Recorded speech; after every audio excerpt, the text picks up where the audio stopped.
found you when I heard the sweet sound of the ones who I once knew so well. In a voice memo from years ago, we were laughing about some nonsense. Oh, how I miss those friends. Circumstances made it so that I'll never see their faces, except for on the internet. Welcome, everybody. Hello. It is Wednesday. It is Trouble Wednesday, and today it's Friends and Shoptalk. My two co-hosts are getting into a little bit of trouble right now because they are arguing over placement on the grid, but it's fine. Friends and Shoptalk. Great. We've always known you were a bottom. Oh. I've never denied. Anyway, love that that's something we did 60 seconds into the stream. Okay.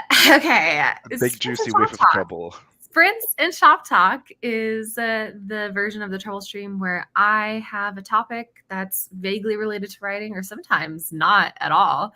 And it's what we talk about in between doing the sprints. We're going to be doing longer sprints today. I'm thinking between 30 and 45 minutes. And today's topic is secrets. Just because I've been thinking about like all the secrets that we keep as writers. And if you read the description, like, you know,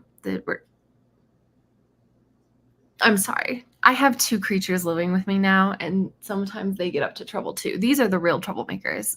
One of them was scratching at my wall. Anyway, secrets like when people are close to the chest about their project concepts or even other elements. And anyway, we've got a lot of potential revenues of discussion today.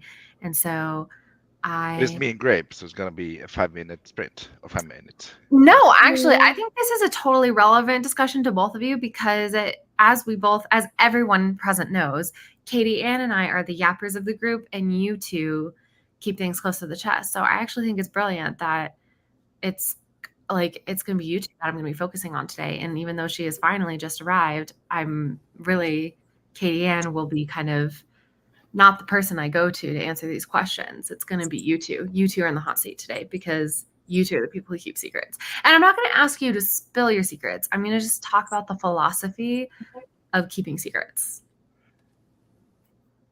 Does that make sense?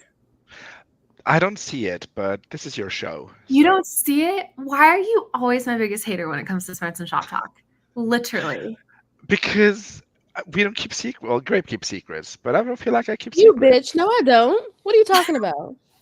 I literally have not read a single word that you've ever written unless it's been a roast about me. I love this energy. Let's keep it for when we actually get in after our first sprint. I love that. Okay. That's the kind of energy I wanted to create in the studio today.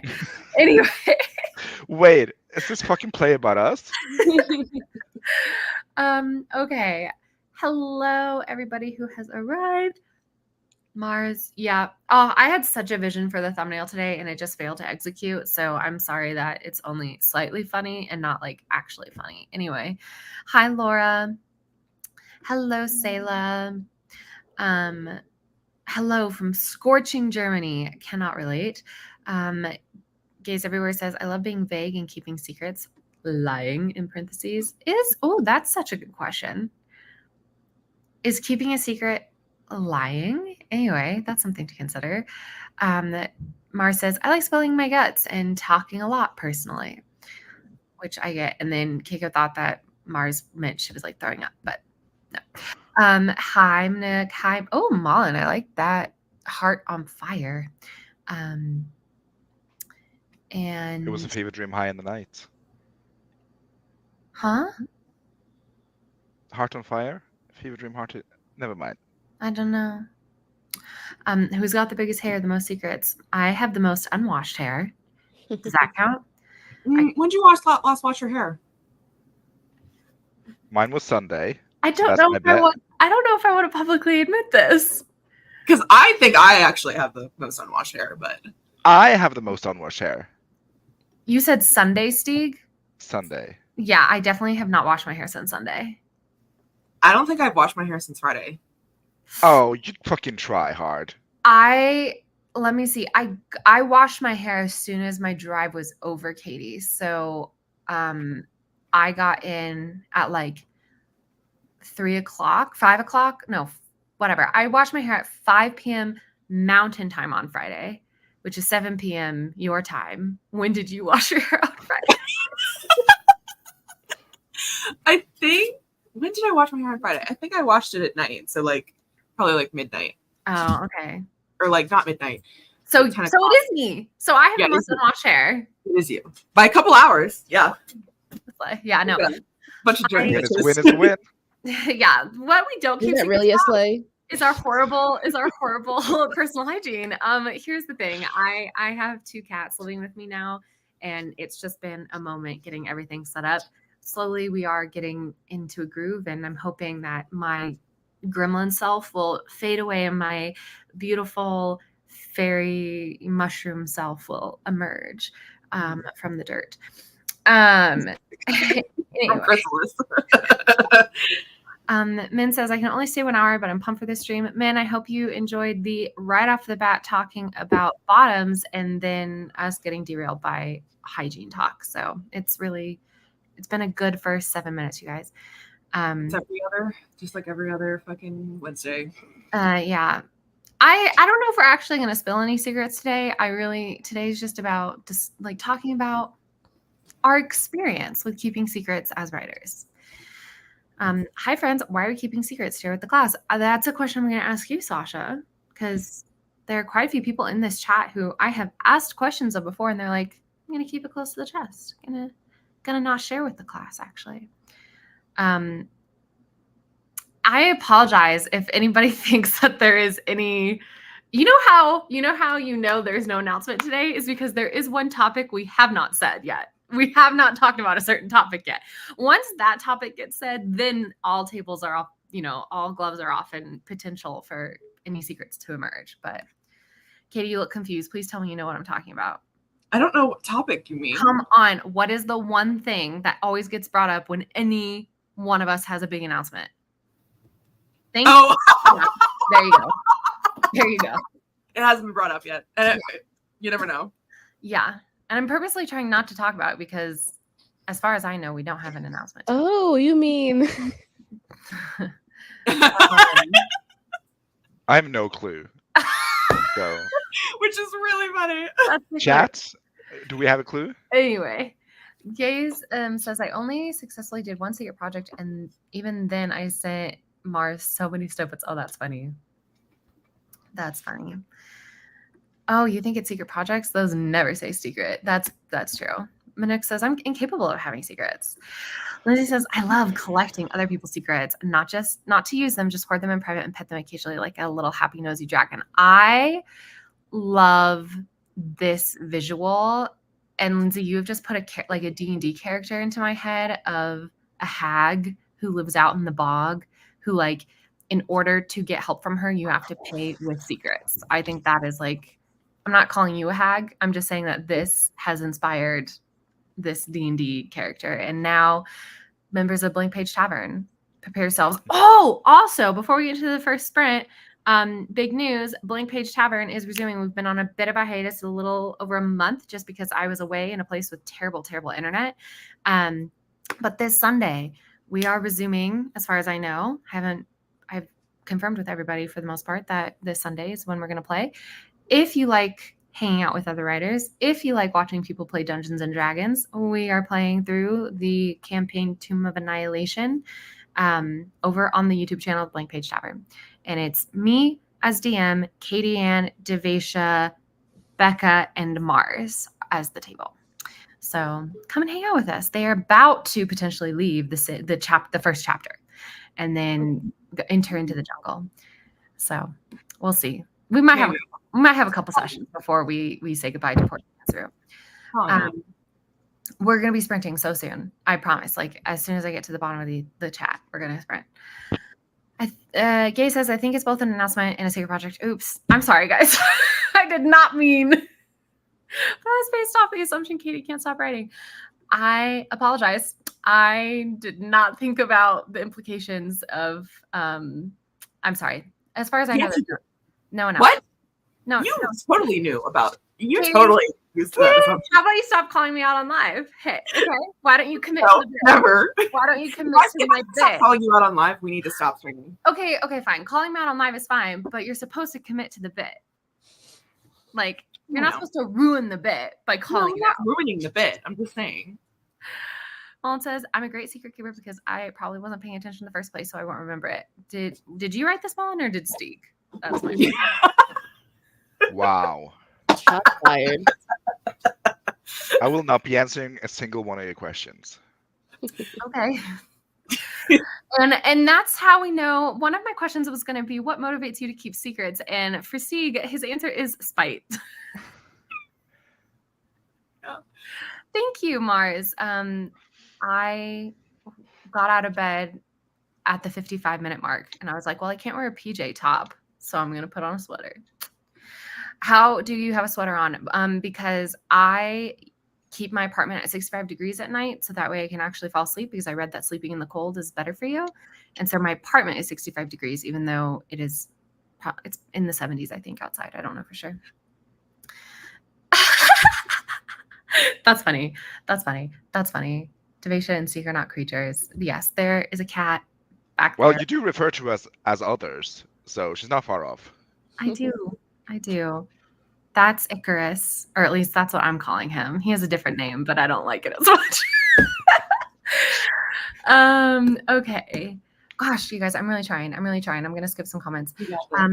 Unfortunately, it can become lying if someone asks you direct questions about it. Yeah, but also, like, not if you don't answer. Yeah, here's my thing. Like, why is lying the seen as the socially unacceptable thing versus being nosy and pressing people on something where they clearly have set a boundary and they don't want to talk about it? Because I also hard disagree. If like someone asks you a question, you're like, I'm not answering that. You're not lying. No, yeah. Depends on your answer.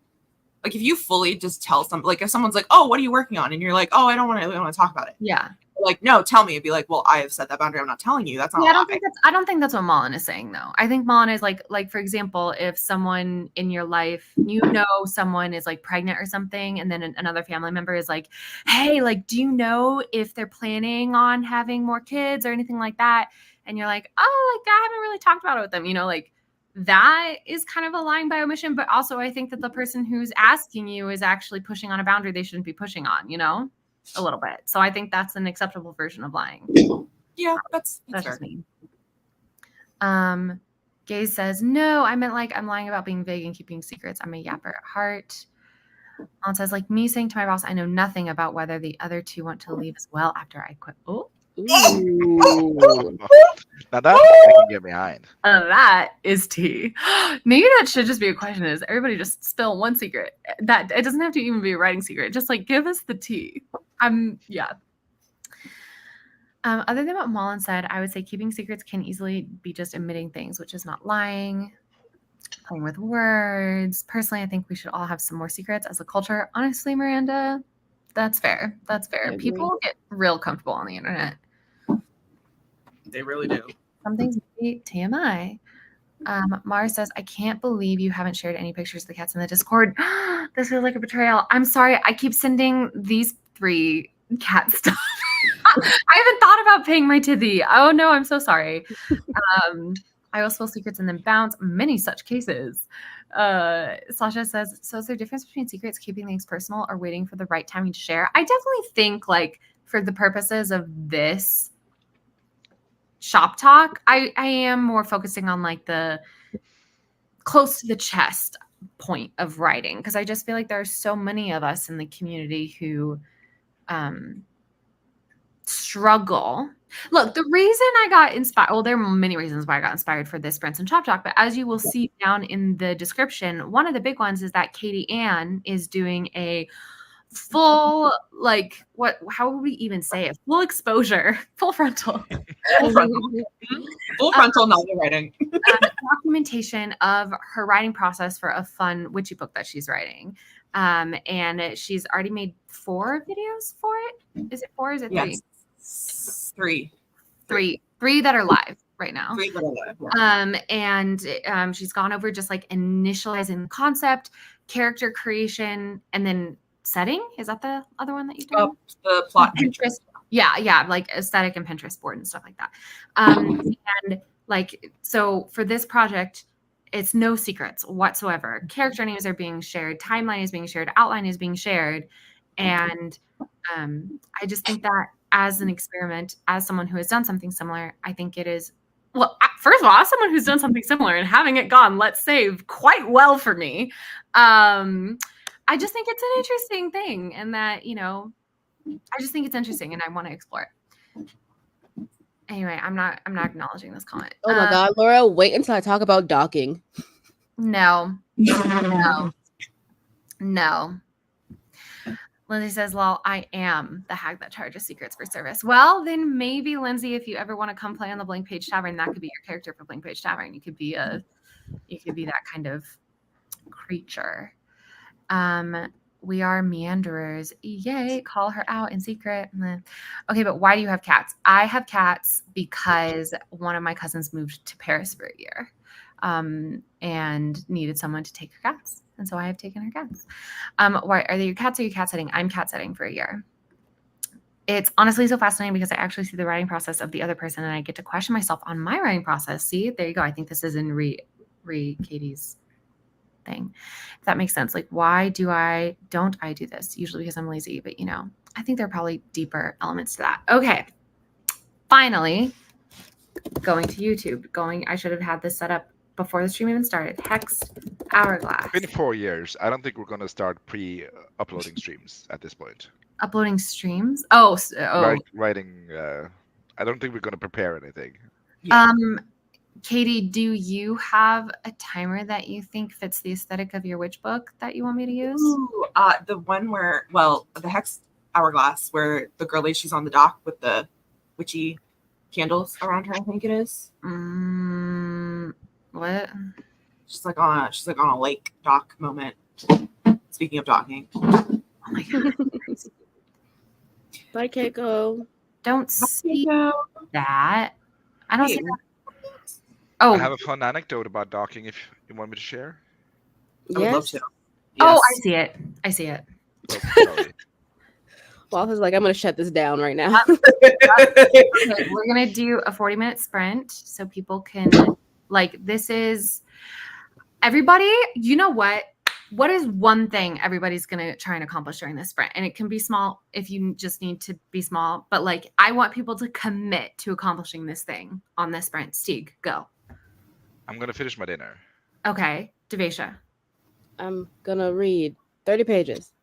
Oh, in 40 minutes? That's how long the sprint's gonna be. Yeah, I can do it. Okay, Katie. I'm gonna send some emails. Okay, I am going to check some emails. And obviously other things, but that's the big one. All right. Present share. And if you don't do the thing you said you're gonna do, we're gonna no. We're gonna kill your mom. Whichever one of you three does, I don't even know if I'm going to do this. I was like, does the least of what you were supposed to do will be getting asked the questions first, but I don't think I'm going to do that just because I'm not going to, because I already know who I'm going to ask first. Mullen says, sign my new contract, slay, and finish one of the branding routes I'm working on. You said one thing, I had to give two just to be an overachiever for no reason. I totally get it. Manook is going to film a TikTok. Fabulous. I've really been enjoying Manook's TikToks. And Wendy is going to wash their hair. Mars. Maybe the three of us should take a shower. Honestly.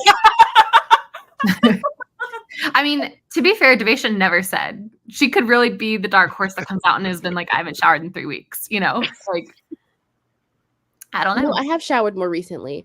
Yeah, you did your hair the other day, and you said it was like I haven't hair day. shampooed my hair in a hot minute, but I did a little like co-wash. Okay. I think Yeah, that counts.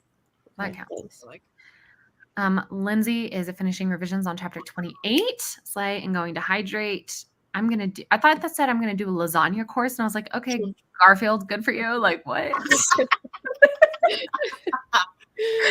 I'm gonna do a language course.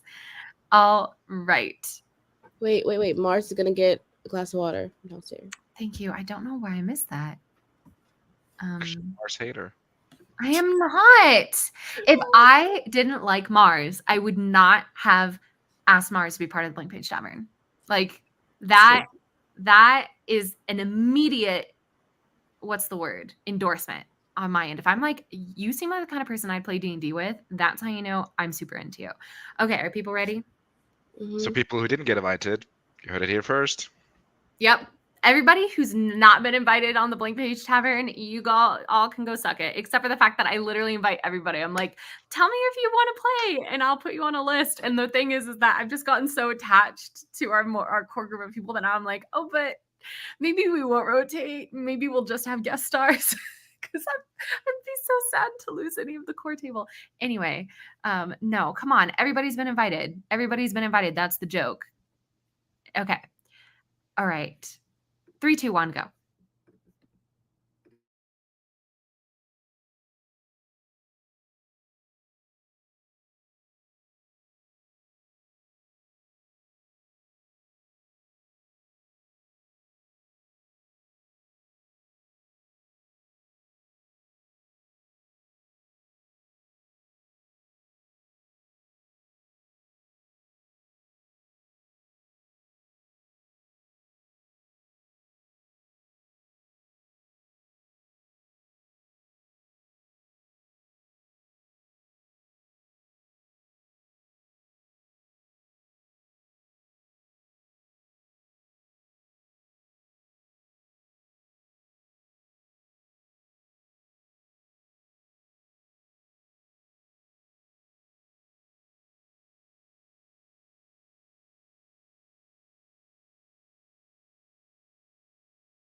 All right, friends.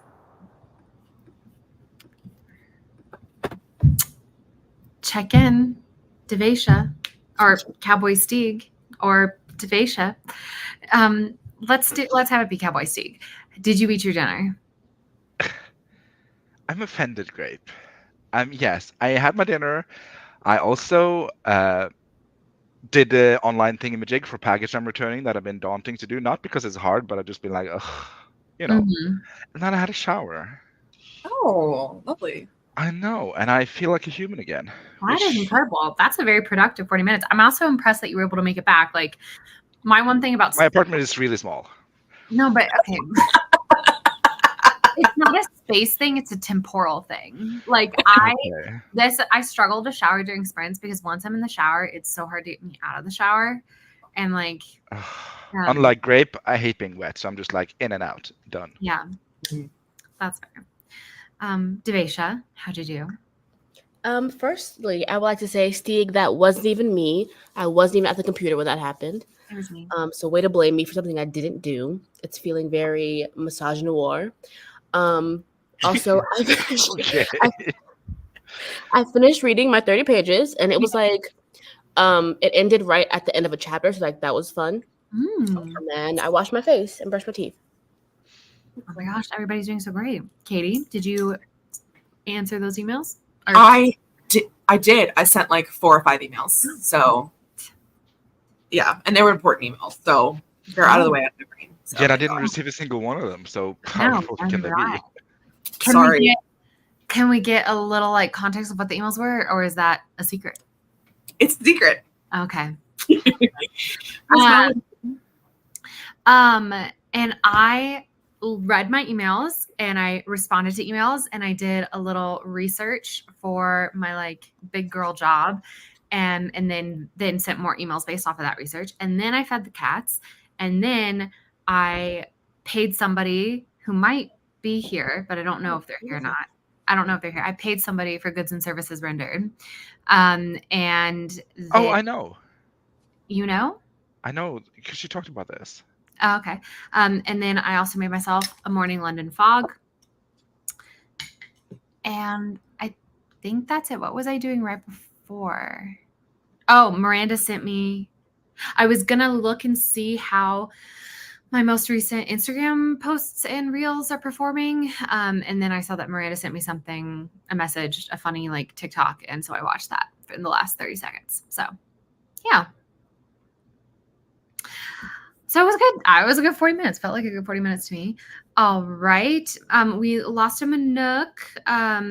Mars did in fact get my water, though Jacob had to carry it up the stairs for me. Then I just did YouTube catch-up stuff. Are you injured or something? Is there something? Am I missing a chapter here? Why did somebody have to carry up water up the stairs for you? Are you okay? Wendy says my hair is clean and 3/4 dry. Wow. Wendy, would you say your hair is short? Because it takes a good like 3 hours for my hair to dry. Yeah, it takes me a full day. Mon says I took way longer to sign my contract because there was actually a lot to fill in, but check. And I got put on a different task for work that I completed instead of the brand thing. Smaller, not so much of a green check. Lindsay Puckett, are you still here? Did you accomplish what you were going to do? Your revisions on chapter 28 and hydrating? And gays everywhere, did you do a language course? A lasagna course, if you will. A lasagna course, if you will, yes. Oh, I want lasagna. I know, actually. That sounds so good. Oh my gosh. Can we talk about the resurgence of Bully Smoke Cooks before we get into the first sprint? Yes. Or into the first question, I should say, sorry. I have been cooking so much. I've been taking 0 pictures, unfortunately. I know. I still have leftovers, so I'm going to try and style the leftovers. The problem is that the food I've been cooking has been delicious, but it hasn't been like photogenic. So these pictures are not going to be the most aesthetic thing you've ever seen. But Gotcha. Mars has a disability. Hands don't work great, and stairs are also my enemy. I didn't trust myself to make it all the way up without holding the railing on both sides, so Jacob brought my water up. That's Shout out that one time I said to that TSA agent in America that my friend's Katie's job was being disabled. oops. Not for long, Not for long. but that's a secret. Anyway, is it though at this point? I mean, come on. Everybody here, us and our 20 closest friends watching know what's up. Anyway, what was I saying? Something about styling leftover food. Oh, right. spaced out. Yes. So, Wally Smith Cooks is coming back, but just not maybe as aesthetic as she would like. Fine. But I made a creamy orzo pasta dish with Parmesan that was phenomenal. And brown butter and onions and garlic, and it was delicious. And then yesterday I made a green curry chicken with rice that was also fabulous. So I will try and photograph them, but no guarantees that it'll actually look good. All right, are people ready to get into the first question of this Sprints and Shop Talk? Yes. And the person who's starting, I'll present the question first, and then I'll tell you who's in the hot seat. Why is it this ugly green color? What is happening? Wow. Rat Okay. Summer. That was very Oh. homophobic in you. Sorry. I'm sorry. I just look, guys. You are not a girl's girl. You Look. did not fall out of the coconut tree. I'm sorry. I'm so sorry. I just I'm much more of a hooker green fan than this. It's okay. We move in different circles. It's okay, whatever. I'm not going to defend myself here. It's fine. So as always, this question is for my 3 compatriots, but it's also for the chat. So feel free. Wow, I have no idea, but suddenly we just got 9 comments. I feel like I'm getting roasted in the chat. Anyway, Rat Summer. Fair Giving enough. Rat Summer. So for my compatriots and for everybody present today, where in your writing life are you most secretive? How does this serve you? And the person in the hot seat, to no one's surprise, is Devesha. You know what? I don't like your tone. Is this a classic case of deflection? I feel like in the first draft is where I'm most secretive. Okay. And that's where I shall stay secretive because I never make it out of the first draft. I wasn't gonna like explicitly say, but my follow-up question was, how have your second draft attempts been? Okay. Not good. How does this serve me? You know, I've been thinking about this a lot lately, actually. Mhm. It's really a problem because, you know, the first draft is you telling yourself the story, and the second draft is like, whatever the fuck. Mhm. That's the problem with me. Once I tell myself the story, I'm not interested anymore. I want to move on to the next story. I don't know how to harness the second draft energy. This is so interesting to me because it's almost like I created this concept as an idea of keeping secrets from other people, and maybe you shouldn't do that. But maybe the lesson we're going to learn for you, Devesha, today is that you need to keep things secret from yourself. Yeah. How can we do that? I don't know how we do that. I mean, in a way, it kind of indicates that maybe you're more of an editor than a drafter. But as in editors of other people's stories, you know? That tracks.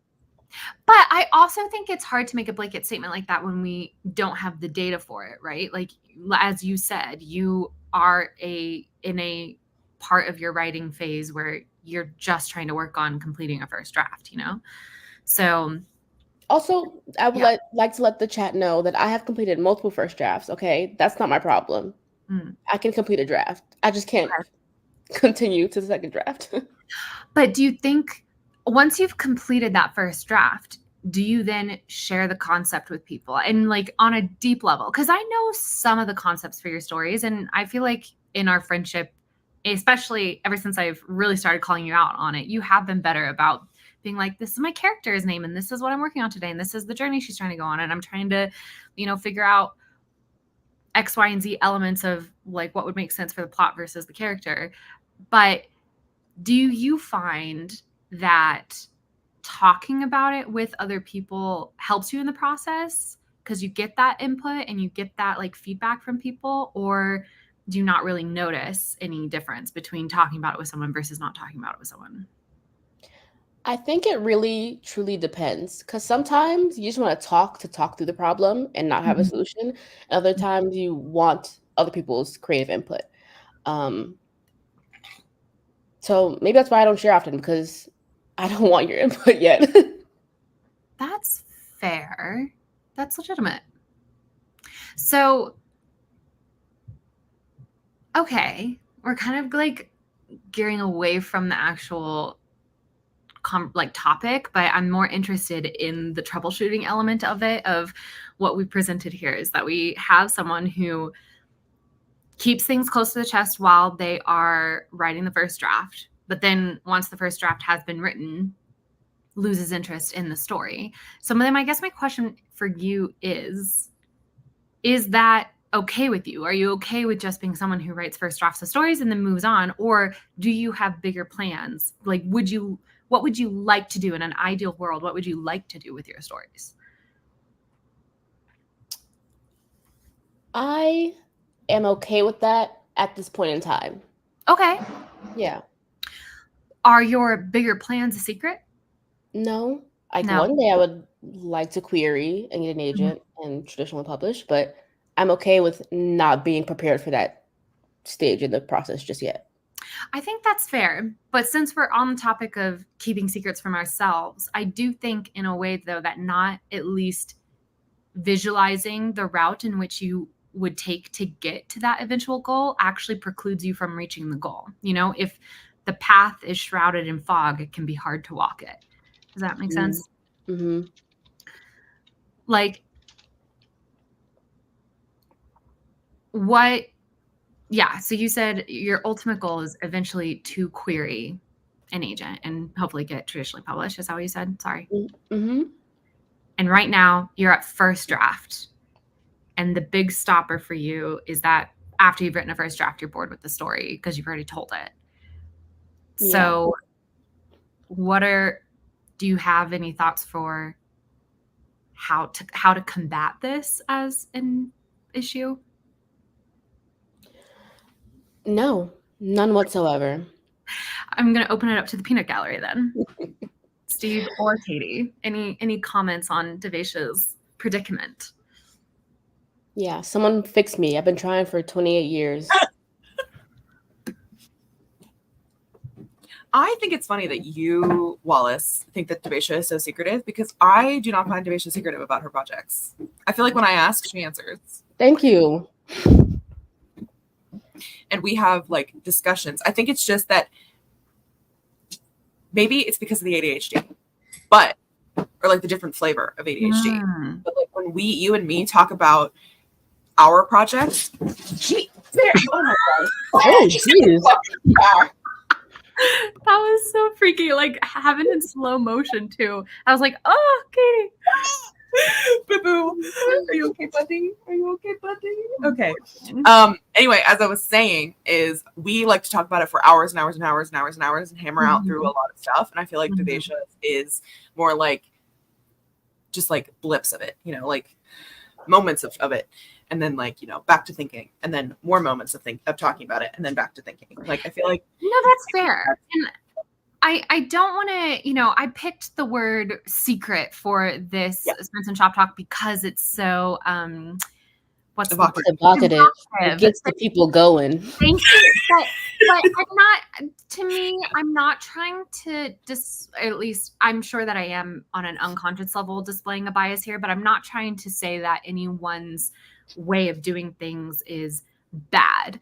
And when I say I think Devesha is more secretive about her writing, what I'm really saying is that she holds it closer to the chest. I have to ask her to get details. Whereas you and me, the four of us will be hanging out and we'll just be like, also, you know, and it completely, hey, that's my birthday card. Can you not actually do that? Hold on.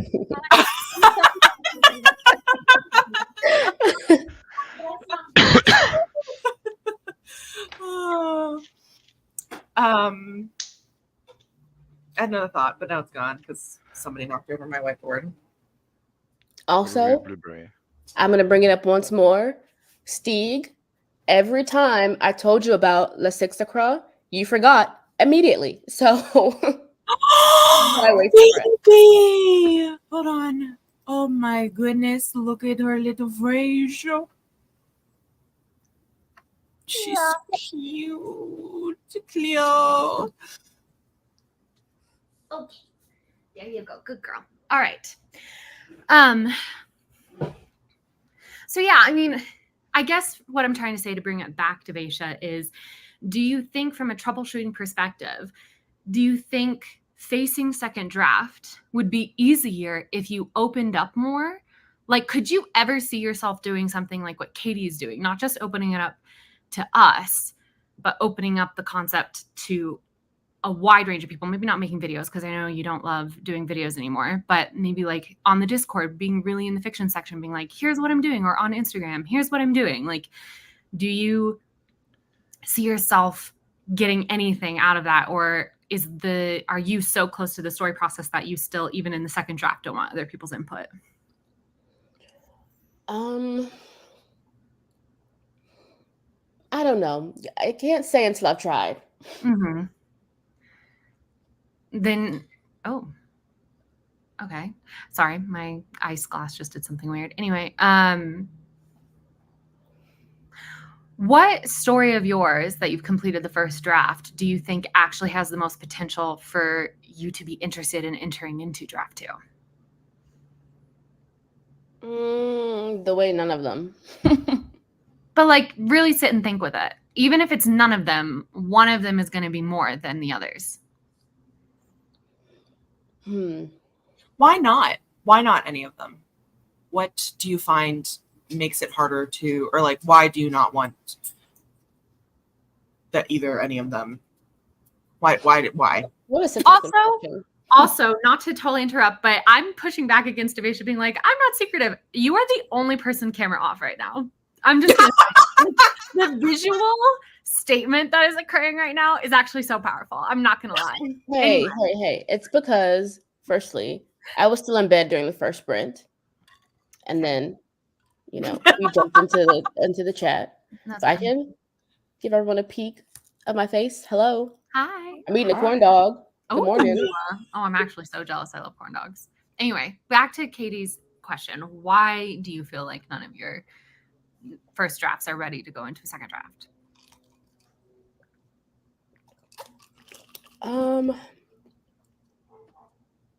I have to think on that some more. Okay.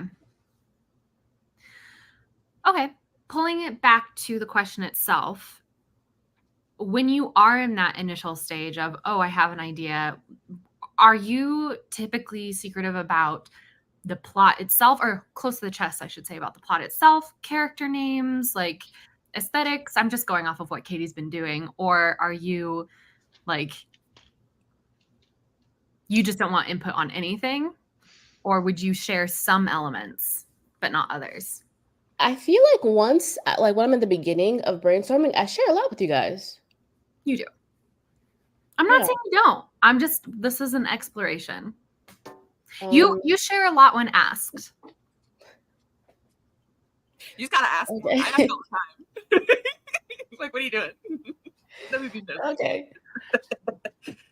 I don't know. I'm just trying to think, is there anything about your writing that you feel more actually secretive of? And I don't know the answer to this question. Like, are there things that you... Well, yeah, maybe my prose I'm more secretive, because I'm like, I would like to think about it and like give it a little line edit before I share it. That's fair. I remember was it our first written admittance that you guys got drunk and did the flash fiction? Yep. I remember like that was a topic of conversation of like the fact that like you were gonna need to be drunk in order to to have the confidence to share it, So I think that's fair. But I think that is both fair as an answer, and also I completely understand and empathize with you. Like the idea of sharing your first round of writing with someone without having given it a once over, because here's the thing, no matter how many disclaimers you give where you're like, it's rough, it's bad, like, and they'll be like, I know, and then you start to read it, or they start to read it, and they're like, oh well, this is rough, this is bad. And you're like, yeah, I said that though. And so there is a argument to be made that it's actually not productive to share your writing on a prose level that early, because sometimes people am I using this phrase right? Miss the forest for the trees. Because they're so distracted by, like, I've had that happen as a beta reader, right? Where someone's like, hey, this is really rough, but just give me your high concept level thoughts. But I've been reading, and the prose and the formatting and everything is actually so distracting that it's hard to get into a high level concept thing, right? Which is funny, because a lot of times it's the prose is what we fix last, right? It's once we have the plot figured out and development figured out, then we get into line edits, then we get into copy edits, which I understand from an efficiency perspective, but I think that is interesting, the idea of like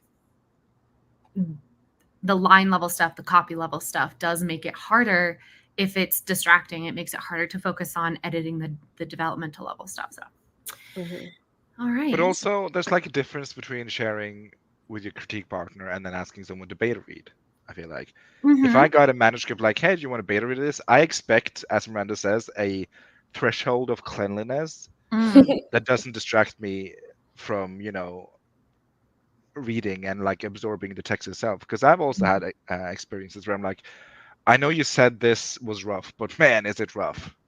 So definitely something that I think needs to be in place before a beta read, but not necessarily for a critique relationship. Gotcha. And since, let's like scoot over to Steek now. Are you willing to talk about it, or are you still in you're not going to talk to me phase? Oh, I'm over it. I just need my little moments to be dramatic, and then she settles. Gotcha. So since you've kind of gone into that, the idea of there are different levels of secretiveness depending on your relationship with someone. Is that what I said? Well, like you're more open with your critique partners at a certain part of your writing process than you are with beta readers, right? The fact that you would share a version of your writing with your critique partners that you wouldn't share with beta readers inherently indicates that you have different level of openness, doesn't it? I don't think that's what I said, but yeah, sure. I'm sorry if I misunderstood you. What no, were you saying? I don't think that's a secret. Like, I don't understand. Again, I'm using the word secret as an evocative term. We're just talking about information that gets withheld and like our process of writers of when we choose to share stuff versus not. Fair. Okay. So from that perspective, where in your writing life are you the most private, maybe, is how I will phrase it for you, Stieg. And how does this serve you? Thank you so much for that question, Wallace. I don't think I'm very private in my writing in general. How does your story end? Say it now live on screen. How does it end? What's the big twist? Oh, my story ends with the main character getting on the train back to New York with his bow after they defeat the villain. What are your characters' names? Oh, ask you, Wallace. What are my characters' names? I don't know. I know. That's a sign of you being a bad friend, Wallace. I know. Because I have my fingers all up in Steve's project. I know. I know. What are I read chapter 1. Their names are Cassidy and Benjamin. I knew Cassidy. Is knowing something after someone tells you it knowing? Well, it's a reminder. I knew that I knew I'll it. give you. I knew that I knew it. And what was your inspiration? I know the answer to this, by the way. I do know the answer. Oh, the inspiration for my story? Mm-hmm. There's this guy on YouTube that makes dioramas out of like the Wild West fused with like mechanic and monsters, but not like demonic monsters, but like a golden bear buffalo creature that's like a Native American legend. Mm-hmm. And I watched that. I'm like, wow, this seems really cool. There could be a story here. Mm-hmm. And I'm like, I'm a writer. I can theoretically write. And what is your eventual plan for this book? Oh, that's an excellent question.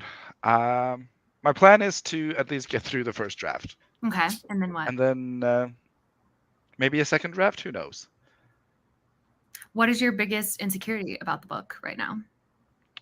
Oh,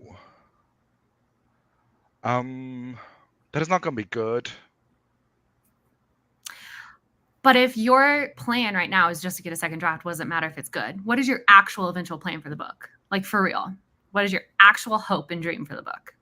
Oh, like picked up by Netflix as a Lifetime movie, sure, but Is let's it? be realistic here. But it's not a script.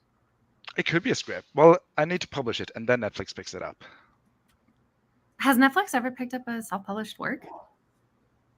Yeah. don't know. Summer with the blah blah blah boys is a Oh. fanfic. Oh, yeah. Oh, that's Walter cool. Boys. Yeah, it was on Wattpad. No Yeah. way. Also, Right. You was on Lifetime first, and You was a book, and then Netflix picked up You. Yes, but You was a Traditional publisher. You was TradPub. But now TradPub is picking up self-pub books. So No, like, that's true. That's it's the Wild West What out is there. anything anymore? Stieg, do you have like specific publishing plans for this book yet, or are you No. you're not even in that sphere yet? No specific plans. I'm just a silly boy here to write my stories. Okay. So your biggest insecurity is that it's not good. Why are you afraid it's not good?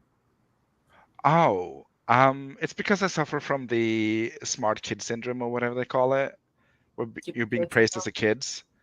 So like now that you're an adult, everything gifted child, whatever they call it. Mm. Everything you do as an adult has to be perfect. If it is not perfect, your life will crumble in ruin. But it almost sounds like because of, I'm not trying to do a deep dive on therapy. I'm just building off of what you just said. But you said you were praised as a kid. And so maybe you'd be served by getting praised now by sharing your writing with someone and getting that validation back from them. Which I have done, but my problem is that I don't believe the praise. I hate public praise. Please just put a bullet in my head and end me now. I can never. But if you degrade me in public, yes, that I do believe. So. And what if nobody says anything? What if it's just silence? Oh, that's on my worst, because then I just make everything up in my head. So then I never know what's real or not. This is kind of fun because I feel like Stieg's really digging in to be that I'm not secretive. So I feel like I can ask him any question I want. You ask questions all the time. When have I never not answered you? Out of spite, you're like, I don't know. No, like it's when you start giving me one-word answers that I know I've lost you because I've done something to piss you off. Well, I don't know what I have a question. Yeah. Ask away. What does good mean to you? How would you know if your book is good or not? How would you define it being good? Because I feel like that's such a, we say, oh, I want it to be good, but like that's such a amorphous term. So how would you define that?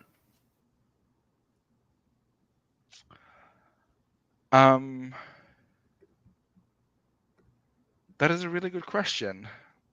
I guess if it's peer reviewed and people are like, this is good, I like this. Then but you just said you won't believe those people. That is fair. So am I just trapped in an eternal loop? Who knows, Katie? Which I think we need to work through that, because. But how do you work through a loop if it's a loop? Break the loop, break the wheel. Okay, Daenerys. Also, why am I in therapy session? What is this? Do you have to do anything with Sprints and Shoptalk? We're talking. Is that not what Sprints and Shoptalk always eventually becomes? Yeah, but not for me. Yeah, because you keep things close to the chest. I feel like I don't. Literally, you just never ask. No, first of all, that is not true. First of all, okay. Secondly, I think for you, Stieg, it's a little bit of like, I ask you questions and you give me back surface level answers, but there are things hidden and I can sense that you're like not giving me your full depth analysis all the time. And that's okay for you to have that boundary. That's okay. Have you ever just thought about the fact that I might be shallow? No, because I know that's not true. The movie with Blake Lively and the shark? Isn't that? Oh my God. Is that Blake Lively? Yeah, it is. Is it not? It is Blake Lively. I don't know. Okay. Yeah. I've been so confused by her recent press tour, but we move. I don't know. I sort of actually, I'm not going to comment on it because it's one of those things where I have only seen snippets of it and I have made a judgment for myself, but I don't know the full context. And so why would I commit to the conversation? we're gonna move past it. I have a Okay. solution. I have a thought experiment. Maybe not experiment, that's not the word. Okay. I think instead of trying to get yourself to believe other people, I think, and like say when other people say it's good, believe that. I think we should work on changing your definition of what good is, and it should be more internally focused of like what you think is good, what will make you satisfied and feel successful with it, as opposed to hinging all of that on other people's validation, which That's is a big ask. hypocritical from me. That's a big ask from a girly pop who thrives on external validation. But I believe the external validation. That's also true. Well, I believed you when you told me it's good, so maybe therapy did help. Maybe I moved past this self-critical thing. I'm so glad. Oh my god, that's the biggest compliment anyone's ever given me. Maybe I'm fixed. Next question. The deflection immediately means you're not fixed. No, seriously, that's my thing, right? Like Stieg is like, I'm not secretive, Mr. Capital D deflection. Like, I'm not secretive when it comes to my writing. Yeah. No. But okay, I could push back on you there, but I'm not going to. Push away, babes. No, I won't. Because you don't have a defense, but that's all right. No, that's not true. I think at a certain part, it's like the conversation stops being productive and it's about me trying to prove a point. And I think that's actually not kind to you. And so I'm not going to do that. So, Steve, yeah. I think you're very open during your writing process, with like ideas and everything, but you are like me, secretive when it comes to the prose. But I'm also not. I think so. Because why'd you only send Katie your first chapter recently and not moons ago? Why haven't you sent me the first chapter? And I've been like balls deep in this project. First of all, you were not here, and I just needed a vibe check. And also, I don't want to burden people, so. But because I think that could be another layer for what is keeping a secret. It is also like the idea of protecting yourself against vulnerability.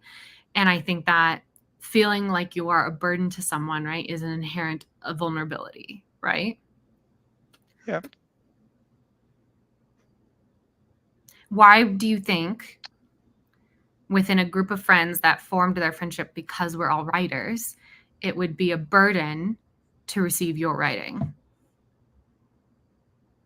Not specifically to receive my writing, but I just don't want to burden people with favors, because not everyone does favors. And also, it's just like,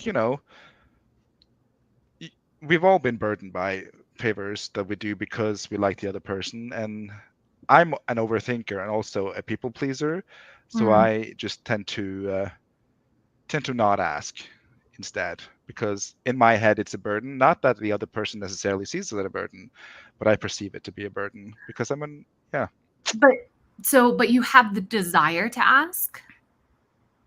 Always. So then that is in itself kind of a secret, like that you keep, is that you wish we would be more involved with your writing and we would take a bigger interest in it. No, I think you have the amount of interest in it that I want to.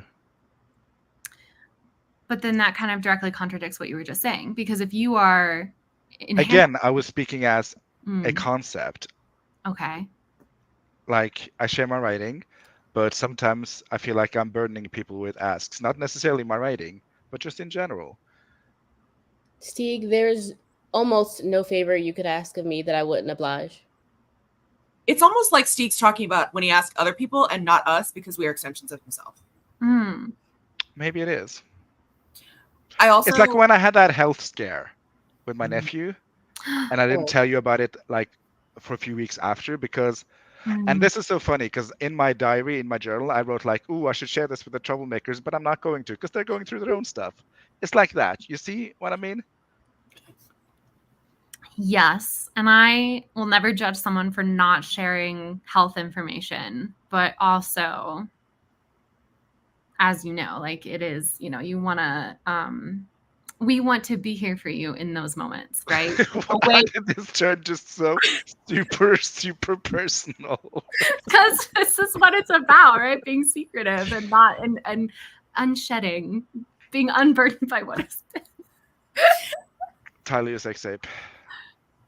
I feel like for me, and maybe it's the same way with you, Steve, like there's an understanding of emotional labor that other people will have to go through when it comes to like personal things too, but as well as writing, that like I understand that we understand as writers that it takes a lot of energy and emotional labor to work on a project with someone. And there is a worry that because we're such good friends, you won't tell me no, even though you probably maybe should, like for your own health and benefit, to say no For to this sure. thing. That's interesting, Katie. You know what I mean? 100% recognize maybe that. then that would be a good exercise for the four of us. Like sometime by the end of the year, we should each make the concerted effort in a way to tell each other no about something, you know? Oh. Like, let's say, for example, I don't know why this came to my mind, but let's say 3 people are having a conversation about one of the people, and then the 4th person pops in and immediately starts talking about herself. Those other 3 people could be like, hey, actually, this isn't about you. But I don't feel like saying no for saying no's sake is very productive either. Well, no, that's true. But like, I think it needs to be like a legitimate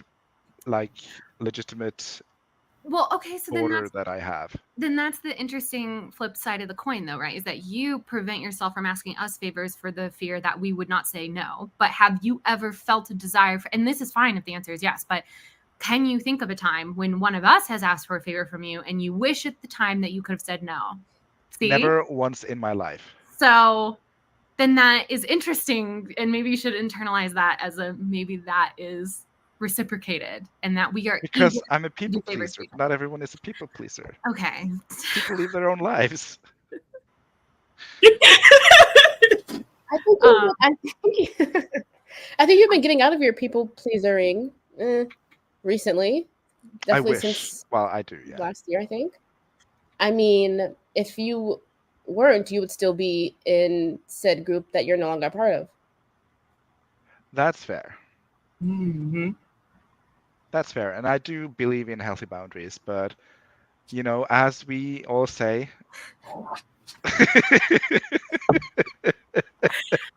Welcome, by DW. Hey! This is what happens. How you doing? This is so fun. Welcome to the internet. If you ever wanted to sit in on a therapy session, now's your chance. Yeah. Kind of uncomfortable, but sweet. Lol. That's so funny. Can we frame that comment?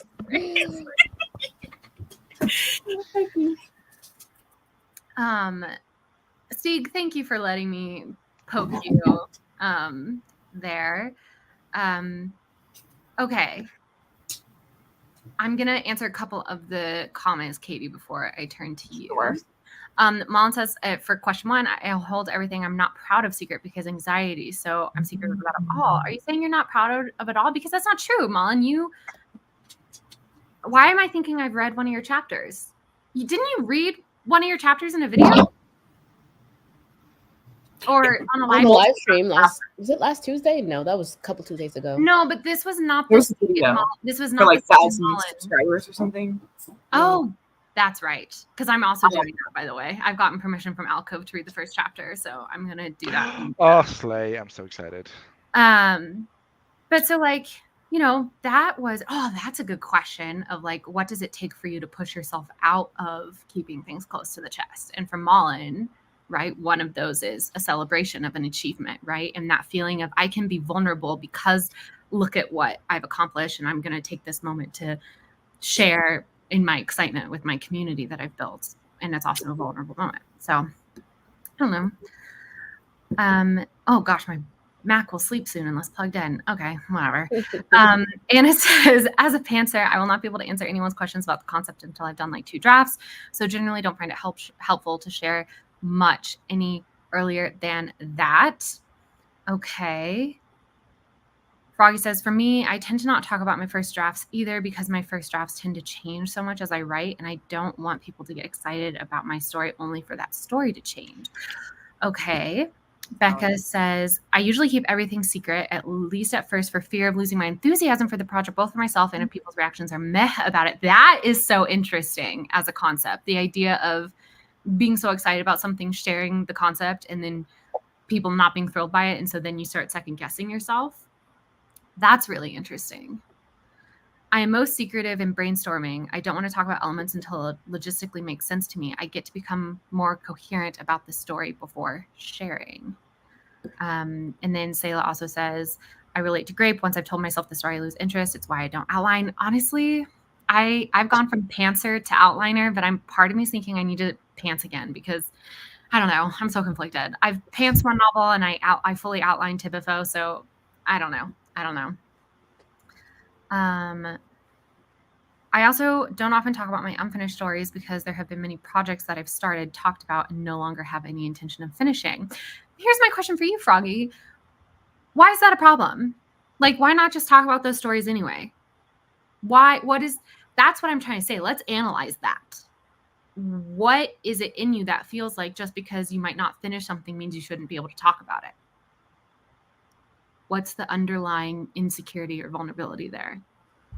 Are you afraid of being perceived as someone who can't finish things? And so you've convinced yourself that if you only talk about stuff you finish, then externally people will perceive you as a finisher? Devesha, you made a face. Do you disagree I with think it? it's just holding a joke back. Oh, okay. Because I had the exact same thought.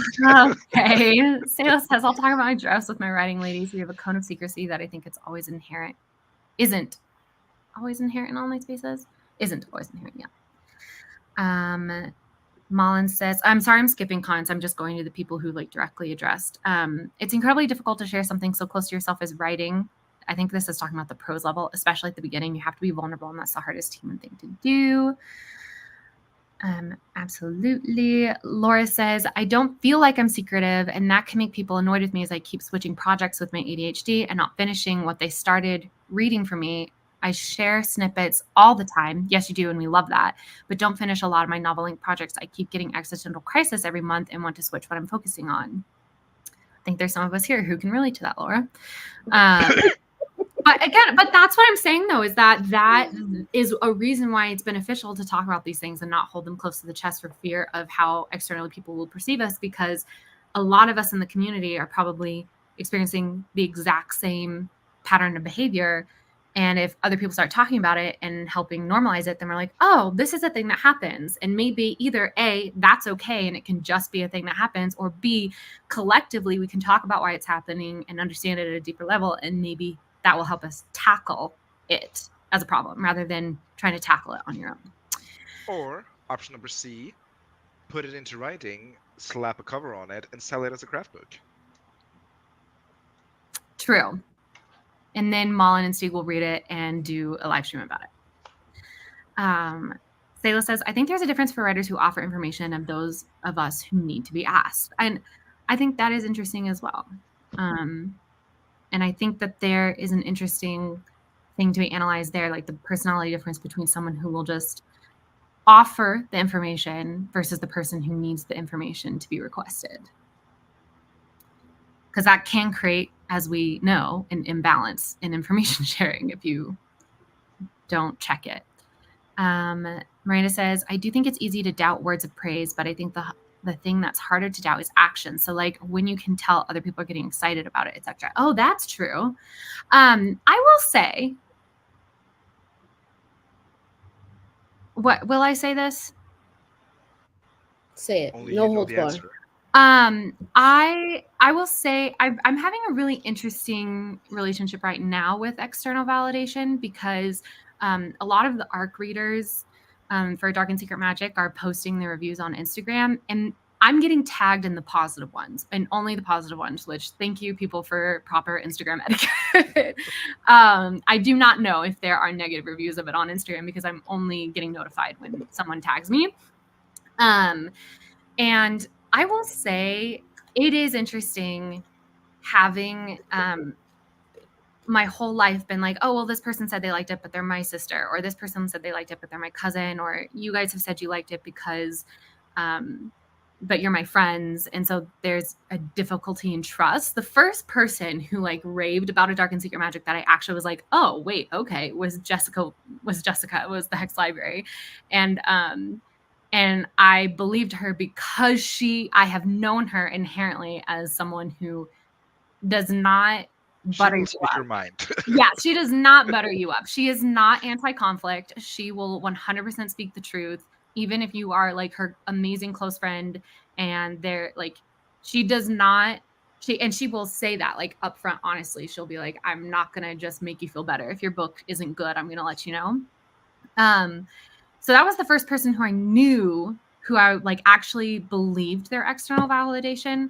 But now that they're like total strangers reading the book, I don't know. It's been really interesting because it's not even like I'm saying, oh, it must actually be really good. It's just a totally different vibe of like, there is still inherently that initial feeling of disbelief, but then there's a bump against logic of, but why would they lie about it? You know?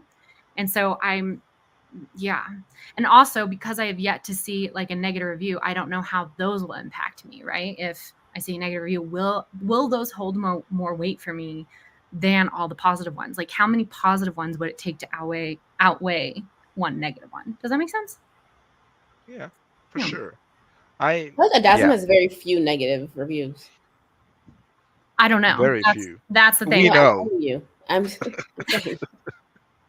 Wallace? Yes. What I find interesting is that it's the people who read the book as an arc and who are leaving reviews, positive reviews, and telling you that is making you question this logic, and not the fact that a money-making corporation bought your book and said, yeah, this will make us money.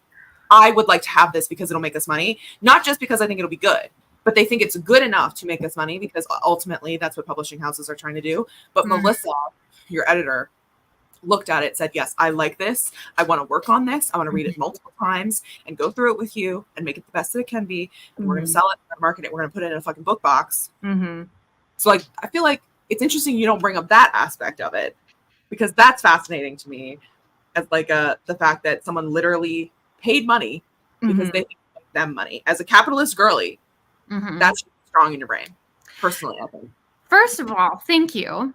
That's a great observation. Second of all, I'm going to use that to skip you for right now and answer the question myself. Perfect. Oh, it worked great.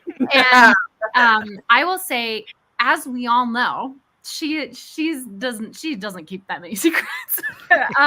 However, I have two responses to you, Katie. One that I will say out loud on stream, and then one that I'll tell you in private. And the first response is that the readers are readers. They are the people I wrote the book for. And so I think inherently their opinion is more validating to me because they are the people I wrote the book for. Was it extremely validating, life-changing, like scream my lungs out, exciting when I sold my book? 100%. And I will never, like, that feeling, I don't even know how to replicate that feeling in words. It was incredible. But inherently, like, the publisher is not who I wrote the book for. So there's that difference, right? And then I do have a second reason for being like, well, there's a reason I would value the reader's opinions more than in general, like publishing like people's opinions. I won't be saying there's some bad books that sell. Okay. I didn't say that. I didn't say there's that. Some terrible books that sell lots of copies. I didn't say that. Looking at you, CJ Piper. I would Grace just is not afraid to say that. for legal Piper reasons. CJ, whatever the fuck your name is. Oh my gosh! Don't name drop actual writers, please. And this is the thing, right? Where in my life am I most secretive? I will say I have now feel a pressure to become more secretive about my opinions on other people's books, and on like the publishing industry process in general. And I do think it serves me because it is a what is the word? What am I trying to do? Like what's the word for self-protection? Self-preservation tactic, right? Of like, I don't know what opinions could get me in trouble at this point. And so there is less of a desire to speak openly. And granted, I don't think this is actually a new behavior of mine. I think if you go back and watch a lot of our Spence and Shop Talks, or even a lot of our general discussions, I am almost like a politician on some things. And I don't think that's like bypassed anybody's notice, but it's because even before, I've had an agent ever since I started my YouTube channel. And so when we started streaming and stuff, there was always this idea in my head of, this is being recorded. I need to know, I was in discussions with my agent. I was in discussions with my agent. I hadn't signed my literary contract yet, but I was in discussions with my agent when I started. You started your channel in 2019, right? Yeah. It's okay. We don't. We started streaming. Yeah, that's what I meant. Oh, okay. When we started streaming, that's what I meant. But so that's always been on my mind of like, I want to remain professional in this sphere, which is why I always get so stressed out when you guys start the stream off by talking about freaking bottoms and like, it's like, oh my God. And here's the thing, like, I will admit, I'm not going to try and pretend like I'm not doing that. I'm not secretive about my motives for that, but I am secretive about my real opinions on things sometimes, because I do recognize that could have a professional impact on me. So that's my answer to this question. And Anna says, Katie, I promise we're going to get to you. Anna says, I was just talking to my sister about how I wish I could decouple validation from my writing. If my main hobby was sewing, all I'd have to do is make a shirt that I like, for example. Oh, that is so interesting. But also, is it true? Who knows? You might make a shirt and like it, and then somebody's like, the stitches on that are lopsided, or you picked a weird pattern for that. And that might have a bigger impact than you would realize, I think and I'm not trying to call you out here, Anna, but I do think to assume that it's like writers and like, English. I think every creative endeavor, for the most part, can be affected by external opinion about that creative endeavor. And I think it's a person-to-person thing rather than a creative endeavor to creative endeavor thing. Does that make sense? Yeah. Mm-hmm. Let's see. Okay, I've run out of my stars. Are there any other comments I should address? If I know someone will be interested in the story, like with fanfiction, I've connected with other fans, I will share like crazy. Froggy, this is a follow-up to a question I asked, because as soon as I talk about my stories, people will start feeling an expectation that I don't want to anchor me down. And an expectation that I often don't meet because there are so many stories I don't finish. Why let that expectation anchor you down? Are these people in your personal life, or like, when are you going to finish that book? Oh my gosh, the way I have this little cousin who has for years been like, when is that tornado chasing book going to come out? No, literally, I came up with the idea for Tornado Blondes I have no idea. What was it? 2022? 2021. Yeah. Was it 2021? And then the next summer, I was talking about it one summer, and then the next summer I was talking about it. And he's like, didn't you come up with that idea last year? And I was like, yeah. And he's like, is that book not done yet? The audacity. And I was like, the way I've written not a single sentence for that book yet, my dear. Oh my. Like, I told a coworker I was writing a book once at my old job. So this is what, 3-4 years ago. Every time I see her on the street, like, because she lived in the same town, she's like, how's that book going? How's that book coming along? And then I'm like, oh, I'm doing something different now. Like, oh, did you publish? Like, no. And she'll ask me like within a week, like, how far are you on your book now? And I'm like, it's been a week, bestie. Yeah. You know what? That's actually an interesting point of conversation too, is the way we keep things close to the chest depending on the population we're talking to. Like if we're talking to other writers versus if we're talking to not people in the publishing industry, because I have found it so interesting. Like writers know the big moments, right? The things to celebrate. And they know the things that also you're like, oh, that totally makes sense why something hasn't happened yet. Whereas with the general population, it's like almost the opposite. And the only overlap is the actual selling of the book. But like you get an agent to the general population. They're like, oh, what does that mean? Does that mean your book's getting published? No. And then like, there's all these follow-up questions. They're like, oh, okay, cool. But to another writer, you got an agent. Oh my gosh, they understand. They get what that means. That's huge. It's a big deal. And I've just, especially in the publishing process, like when my book box thing got announced, that was the fact that I was getting a special edition. Huge deal. So exciting.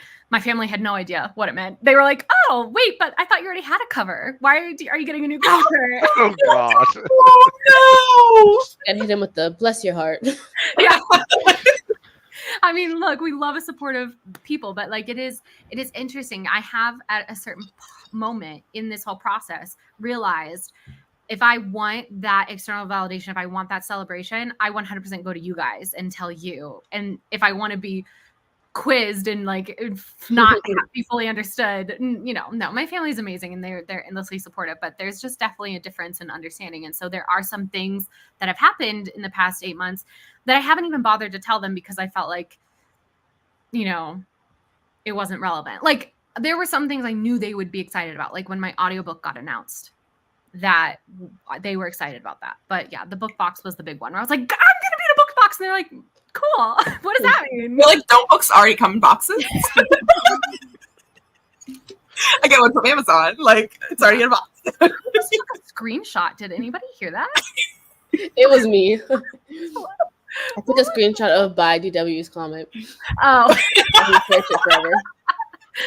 All right, Katie, after an hour, question 1 to you, my dear.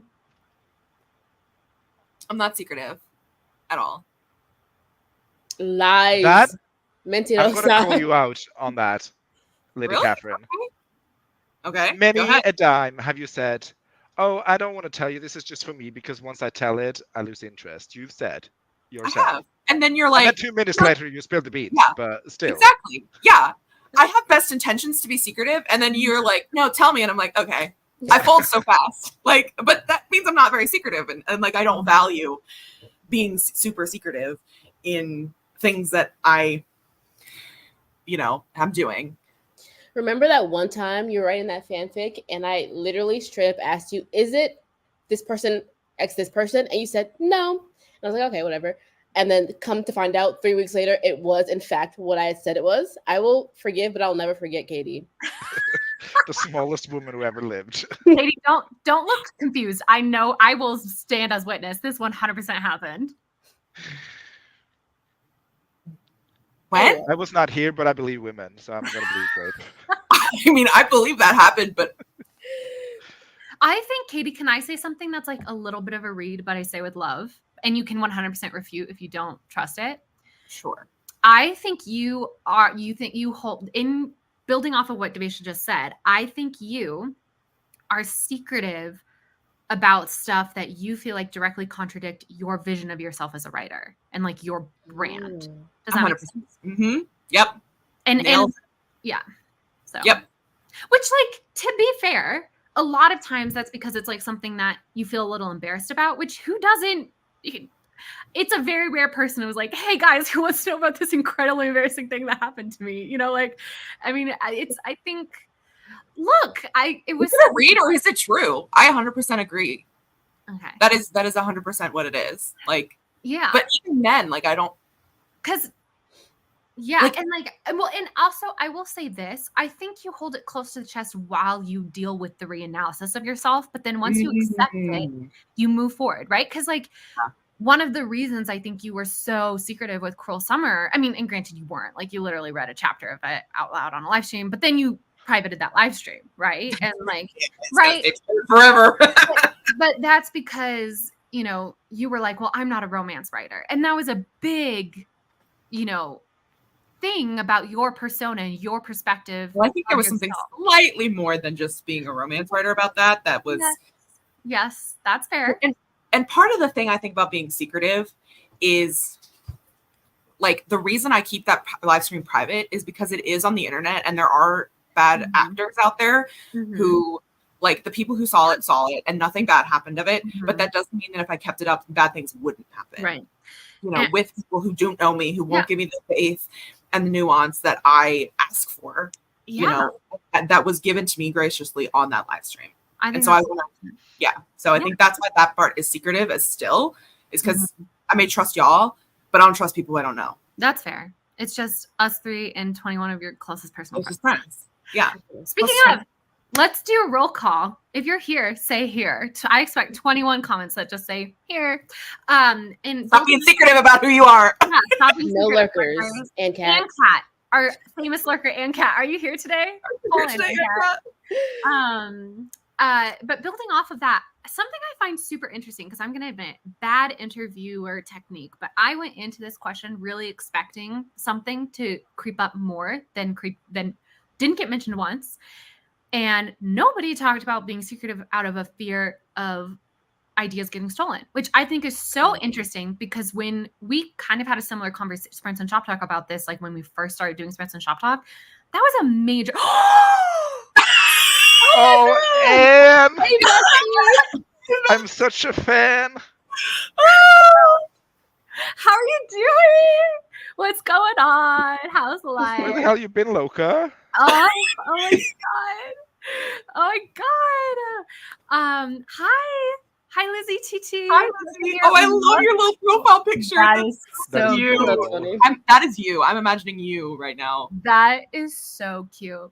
But yeah, I cute. think that is an interesting evolution. That and granted, Miranda, I totally get it. I think a lot of people do. I think they're like, I think Becca has had a conversation about this, like on multiple YouTube videos, because Becca has had script ideas stolen, hasn't she? So but I think that's an interesting evolution of our little microcosm of a community that used to be kind of at the forefront of people's minds, and now it's a little not so much. And I'm wondering if what has caused that evolution, where it's more about interpersonal like fear and vulnerability rather than an external fear of someone swooping in and taking your idea. I think that's Maybe it's our experience knowing that writing a book is fucking a lot of work. So if anyone wants to come and steal my idea, you're welcome. Means I don't have to do it. Have at it.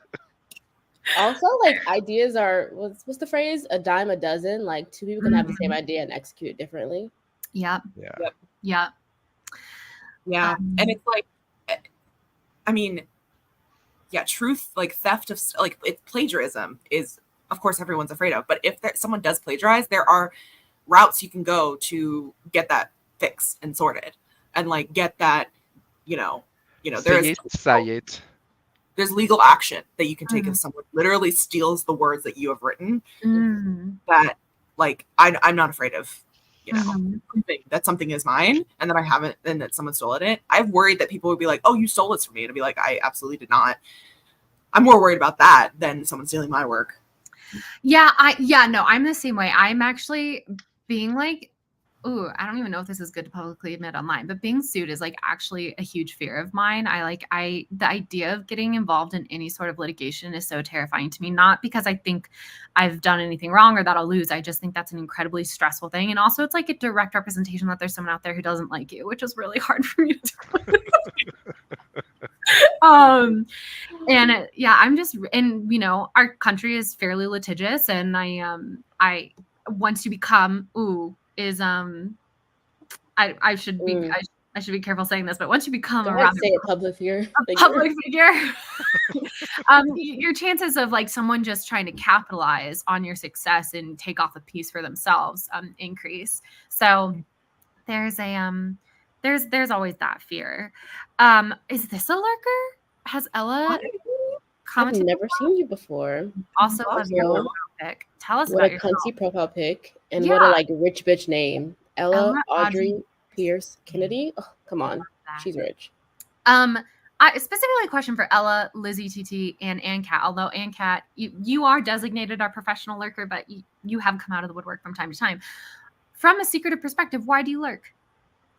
Why do you lurk? Great question. Knowing the way is it because you're creeped out by how I try and geolocate every single person in our chat? Is it me? Could be. That's fair. Jesus.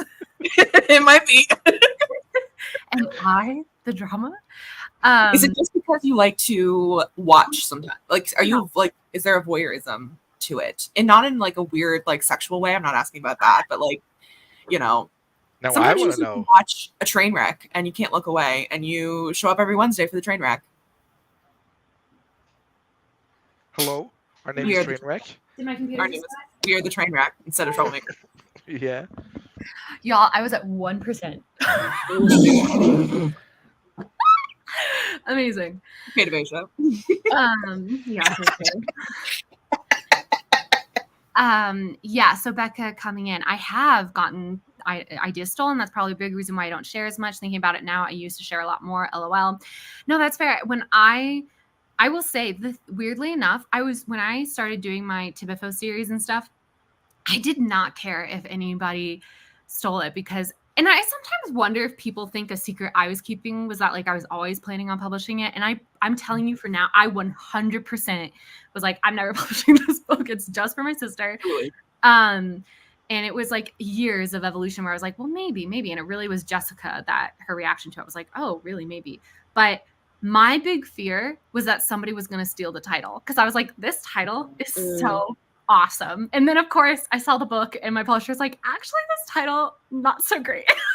So, that was a humbling experience for me. But yeah, no, Becca, I totally understand. Like, I feel like if someone, even though people can take a concept and execute it differently, it would suck to have a concept and have somebody take that concept and execute it differently and then have that be the concept that gets attention. That would feel so unfair. I get that. Sayla says, my cone of secrecy with my writing ladies is because I don't trust the interwebs. To be fair, elements have ended up in friend stories, and that hasn't gone over well either. Oh wow. Oh. Can you elaborate? Yeah, please elaborate on that. Curious. Not even like from a tea perspective, yes, but also like what I don't know. I just want to know more because I'm curious because this is something I do fear sometimes. Is like I accidentally steal the like elements of one of my friends' thoughts because they've told me about it. Literally happened in the video where I was like, I said this thing and Wallace was like, this is so blah blah blah, and I was like, yeah. Well, but to be fair though, that was like silly because you were literally just describing a Hallmark movie, and but one of the books that I'm thinking about writing in my like Dark and Secret Magic universe is a Hallmark movie and also an adaptation of an old movie. So like I wasn't trying to be like, you can't use that. It was more of a, just as a reminder, this is starting to sound like XYZ. And we had already decided you weren't going to do something in that universe because you had initially been thinking about doing something in my universe and just writing fan fiction for Dark and Secret Magic. And then you're like, no, let's, like you said, and I was all for it. I was like, yeah, fan fiction. But you're like, actually, no, I kind of want to branch out. But not to like do another deep dive on our personal friendship. And I personally think that this is a signal of the healthy friendship. But my main character for Blackwater was originally named Rowan. And then you've decided in your new series that you wanted to name your character Rowena, right? Is that right? Yeah. And so then I was looking at the list of, in your most recent video, of all the potential character names you were giving. And then I saw that you had a name Aspen on your list. And I was like, wait, I love that name. So then we just did a little switcheroo. And I feel like it was like perfectly cordial and fine. And there was no... Very synergetic. What? Sorry? Very synergetic. Very codependent. Like, just also, like we're one entity. Very tangentially, Rowena always reminds me of Lindsay's cat, Wiener.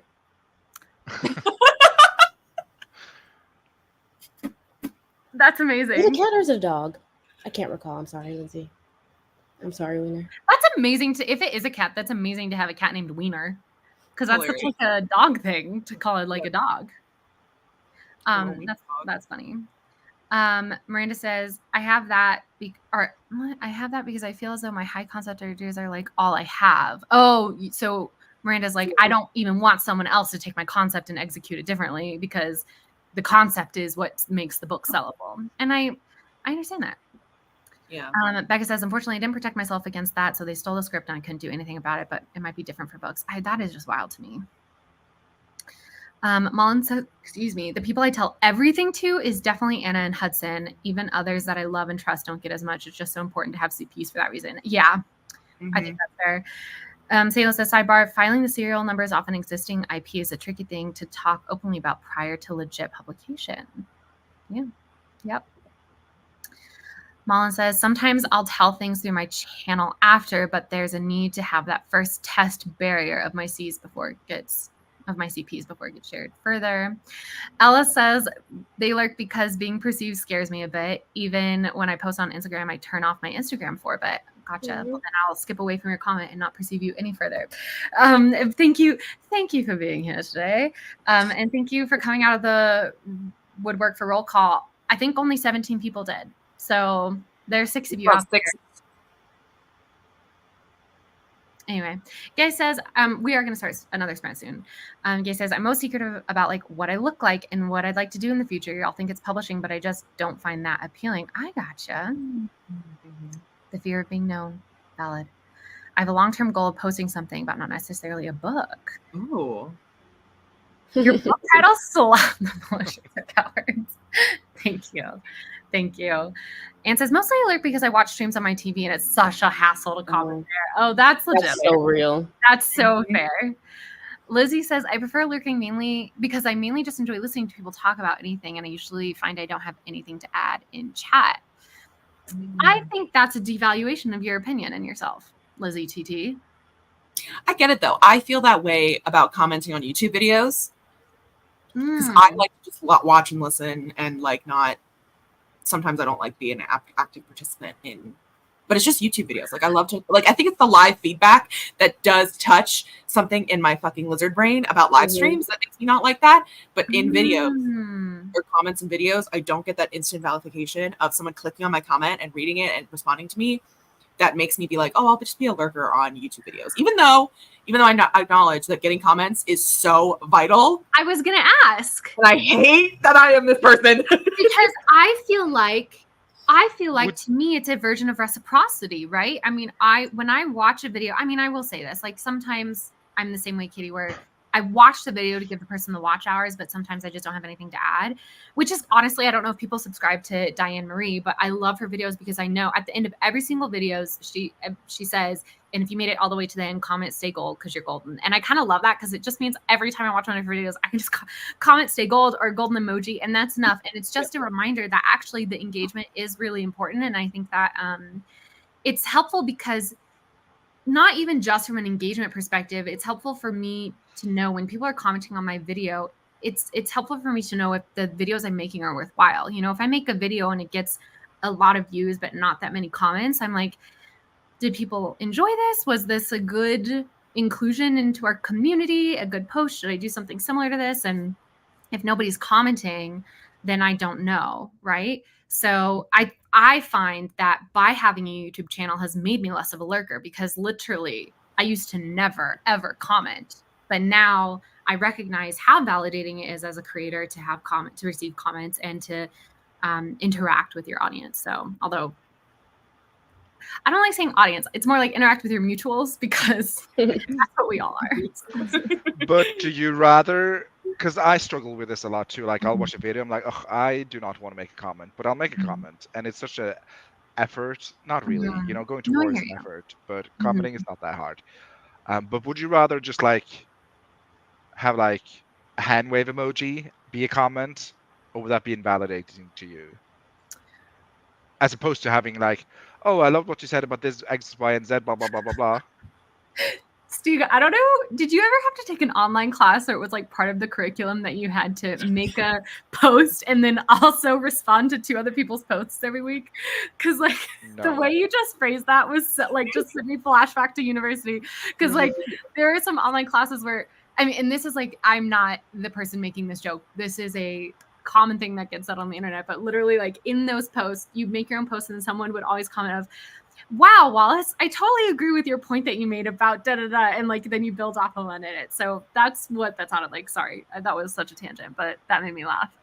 Like, because you and Katie do the YouTube, so like if I watch a video, would you rather me not comment, or would you rather I leave like a hand wave emoji or like an eggplant emoji?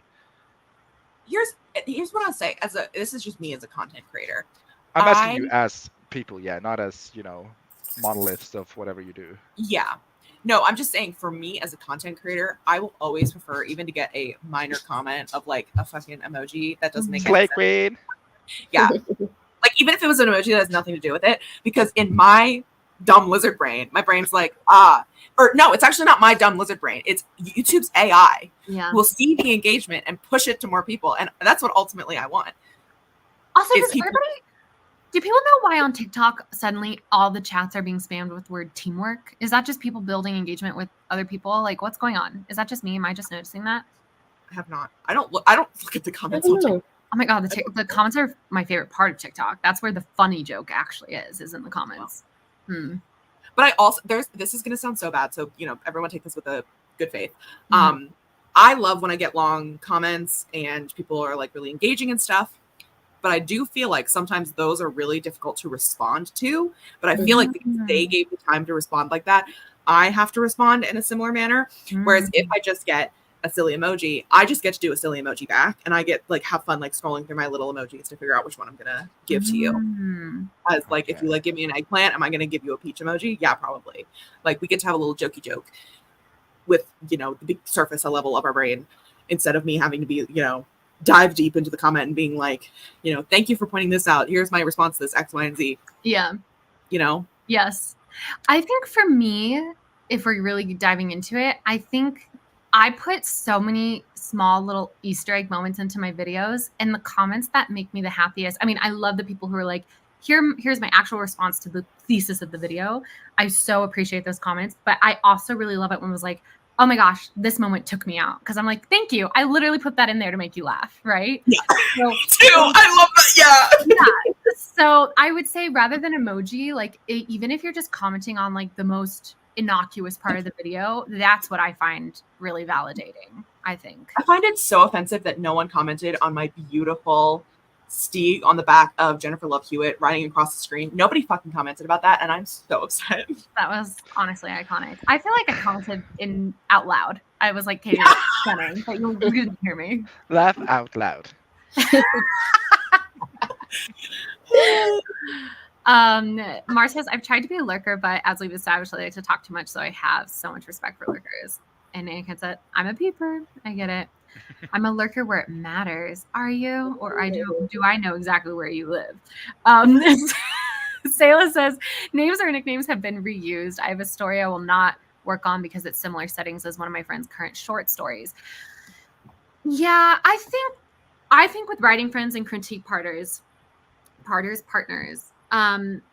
think there has to be a level of grace. And I think you have to make the active commitment to let go of your competitiveness with your critique partners. Now, I will say, and I don't think this is a secret, I sometimes use that competitiveness to my advantage, right? Like if one of us has had, like, for example, when we were doing the 20 and 2, right? And I say this in the 22 vlog, when Katie would tell me her word count, if you had more word count than I did, then the next sprint I would try harder because I was like, it was a little bit of like, ooh, I want to get more than her, right? And I think that competitiveness in that sense can be good, but I think competitiveness in the actual professional sense can just be rot in your roots, right? I think you have to let go of that for a select group of people. And I think that's what the four of us have done together, at least I think. And so if there is someone has an idea and it's similar to another idea, I think instead of being competitive about it, I think you give each other grace and you're like, that's fine. Because the chances that it actually sticks around and to the published version are so small that it's actually not worth creating disharmony to fight for it, and also to give each other grace that you are friends and nobody's actually trying to backstab anybody here. And so to not take it personally when there are like similar ideas happening, like for like Katie, and I'm being so 100% serious when I say this, when you told me about Lake Actually and I told my sister about it, she was like, wait, but aren't you writing a book about a lake? Because I'm writing Blackwater, which is about an area that I go to every summer, and Lake Actually is inspired by that area as well. And to me, that didn't even compute for me, and it to this day does not bother me that we have basically the same setting. Like it doesn't, because they're two totally different stories. Yeah. And neither one of us have a copyright on writing a story about a lake. No, we don't. Yeah, I wonder, Sayla, what's the setting like? Yeah. What is so unique about it that Mm-hmm. you don't want to touch it? Yeah. I also always bring up, and maybe this is, but people in the book community, especially, I mean, especially in romance, at least, Mhm. they are always like, this is a trope that I want to see. This is a setting. This is a vibe. This is a kind of book that I want to see. And I want to read it over and over and over and over again. Yes. Every single iteration in every single universe. I want to see it all the time because I love this thing. And so, yeah, maybe like, we have, if you write a Grumpy Sunshine story and someone else writes a Grumpy Sunshine, which is super Yes. basic, whatever. Like, there's nuance to the different things. But like, I'm always going to want to read a soulmate book. Like if there's someone who is coming out with a book that is about soulmates and they have the name written on their arm and it turns black when they touch each other. First of all, I don't have copyright over that. That's been in the fan fiction community for a million years. Yeah. But I'm also like, yes, I want to see this because I love to read it. That's why I wrote it, because I could not read a traditionally published book that's like that. And so I'm like, I want to see this all the time. This is what I want to see. So I feel like, even if there is a moment where, if for some reason one of you guys or even anyone in the chat was like, I really want to write a soulmate book, please do. Mhm. Please do. I want to read it too. Like I'm not the purveyor over anything, and nobody is the purveyor over anything. That any idea, basically, like it's the words that matter to me specifically. Like if you literally went into Lake Actually and stole all of my words, changed the name, and published it, yeah, I'd be fucking pissed because it's my work. It's work that I that I wrote, that I put my labor into. Yeah. But if you were like, I want to write about a group of 10 friends who go to the lake to deal with their shit, and they have similar elements. Awesome. Please write it and finish it so I can read it and I don't have to finish Like Actually. Yeah. Anyway, box over. Yeah. Well, I'm sorry, Sayla, that there has been discontent within your group, and there's been a feeling of overstep. And I know it's maybe not helpful to hear the advice. Give them grace if you feel like you're the person who's been specifically wronged. But if you value the friendship, if you value the relationship that you guys have and what you do for each other, I think sometimes the best thing to do is to give each other grace and not assume that somebody has done something directly to harm you. And I know I'm not saying that that's what you think, but just that's my. I also do feel like with this, I do think it's valid. Hi, Amanda. To, if something like this does happen to you, to withdraw and to make yourself feel safer and to be secretive, if that is something that is going to help you continue writing and help you continue towards your path and your dreams. Yes. You don't necessarily have to take this advice and give someone grace if it is not going to be the best for you in your state right now. You know, like that is totally valid as well. Like, and I also think, just building off of you, Katie, that grace is important to give if the other person is willing to receive it and also is acting in good faith. If you feel like you told someone this story and then they suddenly 2 days later were like, hey, I'm going to write this story, and it's like sounds super similar, and you're like, that's kind of like my story. And they're like, I know, but I don't care, right? They're not acting in good faith, right?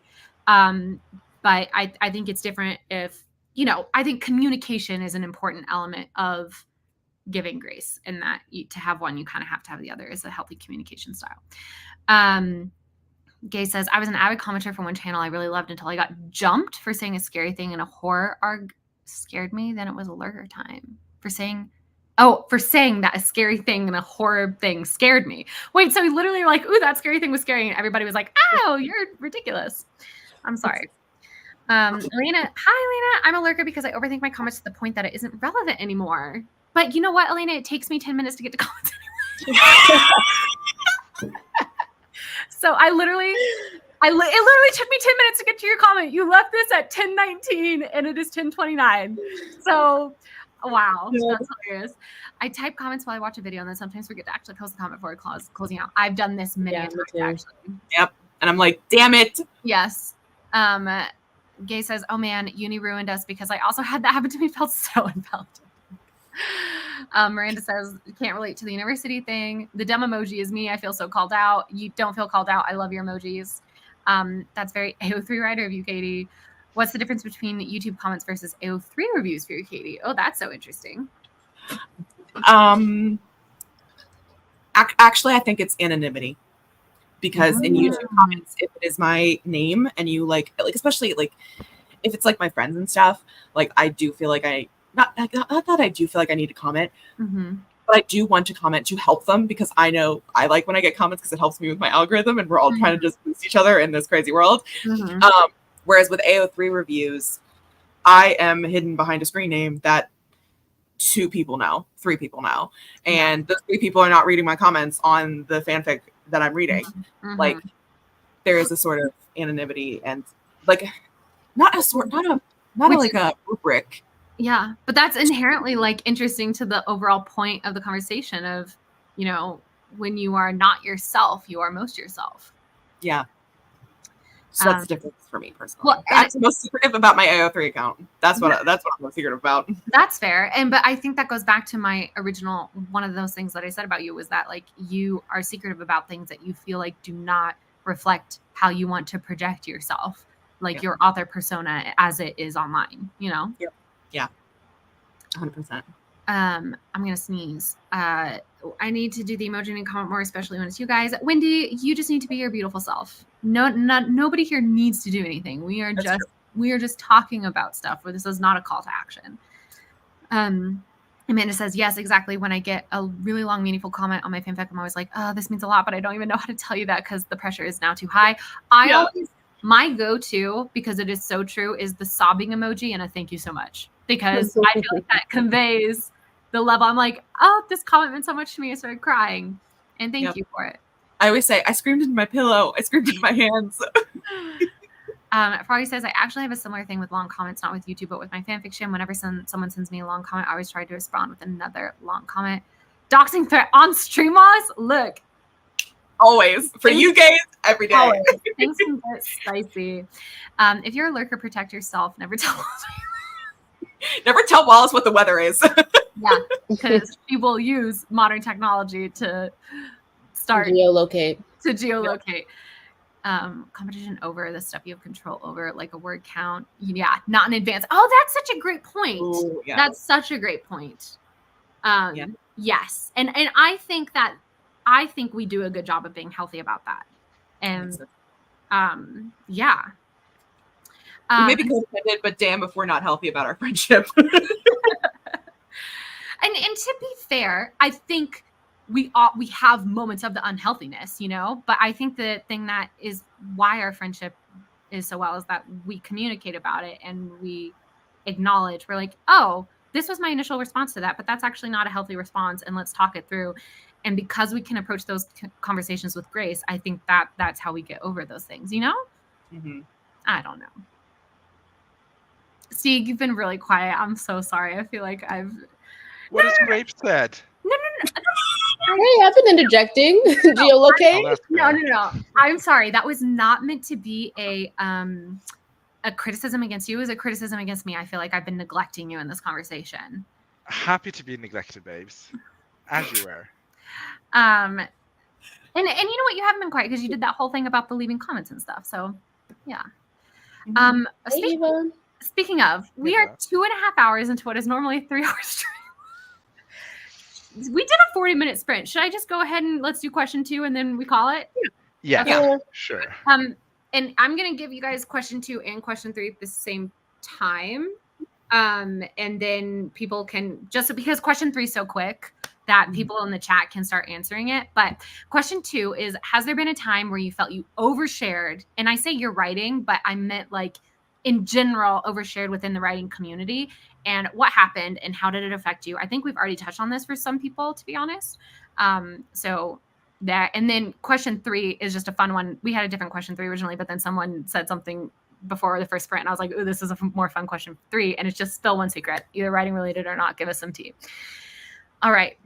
So, yes. Question 2, Devesha. Has there been a time where you felt you overshared within the writing process, and what happened and how did it affect you? I think maybe when I was still making videos and I just started the pirate book. Okay. Maybe then, because I think that. Hello? I just came up with it. I'm sorry. I just came up with a really exciting for me follow-up question for you. Please continue. Okay. One thing Yeah. about Wallace is she's not very Yeah. dramatic. Guys, She's gonna gasp. desperate. Please keep going. Yeah, I feel like that took some of the enjoyment out of it initially because of Mhm. all the conflicting comments or whatever. Mhm. Oh. Wait, you got conflicting comments about your pirate book of people like being not excited about it, or what do you mean? Yeah, there's just a lot of, I can't remember specifics right now, but there's a lot of different things. And then I was like, okay, well then let me streamline it, and I cut some characters that I was really enjoying, and then I feel like that tempered my enjoyment of it as well. And so then like this past year, I was like, okay, maybe I should add back those characters, unkill your darlings. Because That's fair. And Happy honestly, darlings. if it really was a someone told you to cut characters, it was probably me. Let's be so honest. And I'm sorry if it was me and I destroyed your interest in a story. I don't think it was you, but I'll accept your apology. Yeah, on behalf of the people who gave you critiques, I apologize. So my follow-up question to you, which also bleeds into the first question about being secretive, you used to be very open online. You had a flourishing YouTube account. There's a reason our group chat is called Grape Fry and the Clout Chasers. Okay. And you had formerly known as. Okay. I know. Sadly, RIP. But It's a chat. But you have since completely privated all of those videos. You have, unless you've soft blocked me on Instagram, you've also taken away all your Instagram posts, because whenever I go to check out your Instagram, there's nothing there. Yeah, so I guess let's analyze that moment and that decision to start keeping things closer to the chest. What was the impetus for that? What happened there? Actually, I think, well, Instagram, I've had a weird relationship with Instagram. I feel like I'm too obsessed with making things perfect, so I just don't want to do it at all. But with the YouTube thing, I was very unsatisfied with the quality of my videos. It had nothing to do with the writing. I was like, I could do better, but I can't afford to do better. So I just don't want to do it at all. I get it. And by afford to do better, you mean like you wanted a better camera, like a better lighting setup? Is that what you meant? Yeah. Gotcha. But see, I guess my question though is that your channel was growing. You know, you had 1,000 subscribers while the rest of us over here were like sitting at happily at like 200, right? Why did you think you needed that monetary, advancement and by monetary, I mean spend money for the extra equipment to continue growing a channel that was already growing? Why did you feel that? Because I am materialistic. Gotcha. Material girl. But I mean, in a way, it's sort of similar to the Instagram, right? Is that you wanted it to be this higher level of perfection, and then because of that, you abandoned the project altogether, which is, I think, such an interesting reflection on and lesson, right? Is that chasing after perfection can lead to the death of the thing itself, Not to expose myself as a quitter, but I was just looking through pictures on my old phone, and I have a screenshot of a Snapchat that I sent a friend that says something like, just do what I do. When the going gets tough, just stop going. And I feel like that's it's terrible, but it's me to the core, actually. But it's also interesting because I want to know why the going was getting tough outside of the desire for better better quality videos. What was tough? You had a channel that was growing. You were monetized. Were you getting hate comments that were causing you to not want to write? What was going on? No. Were you getting hate comments from yourself? No. I would like to blame getting a job, but I think it started before that. It started in the summer, definitely. Okay.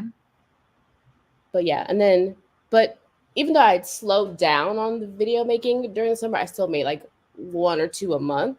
But then when I got my job, it was just too much I don't know, mental energy to do all those things at once. So something had to give. That's fair. Mhm. That's fair. Do you ever feel, I mean, I know you do streaming. It's a 9-week-old golden doodle puppy, just in case anybody wants to know. And Hey, its hey, name is Blue. Blue. Its name is Blue. Isn't that funny? Wait, you're kidding? No, I'm not. I'm not. Oh, God, your neighbor stole my dog. I know. It is so freaking cute. Oh, no, where'd it go? Oh, As there- we just learned, Katie, you can't steal an ID. if I wasn't streaming right now, I'd run outside and go say hi because it is. Oh, the cats are super interested. Anyway, thank you, Devesha. So I know you're streaming currently. I already asked you. Do you have any interest in restarting? Are you ever? Because you just said to us that you have how many gigabytes of unused vlog footage from the past couple of years? It was like 115 or something. Yeah, so you're still sometimes picking up the camera and vlogging. It's just about the execution. Do you think that's just it's a task that you don't want to do? Or do you think that there is a level of, it would be reintroducing a level of vulnerability into your life that you're not comfortable with? I think it's just that I'm bad at re-engaging a habit once I've stopped it. I think that's legitimate. Yeah, that's Yeah. fair. Is there a desire to re-engage it though? Like, would having an accountability partner with posting be helpful? I don't know, maybe. I'm saying, should we do a Grape Fight Wallissimo posting challenge in September?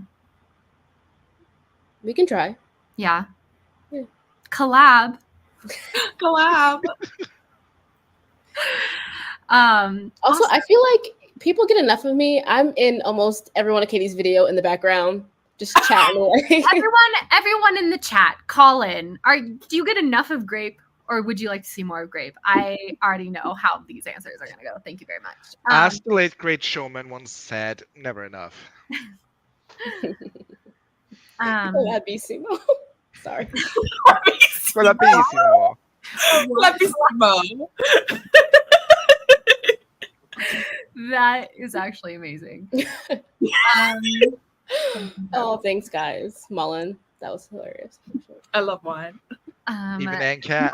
Anne-Cat is typing from her TV. Oh, Now we gotta do it. Anne-Cat. For Anne-Cat. Devesha, I think you should put this on merch on the merch list. Resurrect your darlings. Okay. Mhm. Like, is it Hemingway who said "kill your darlings"? We could just like, we're gonna re-own the Hemingway quote.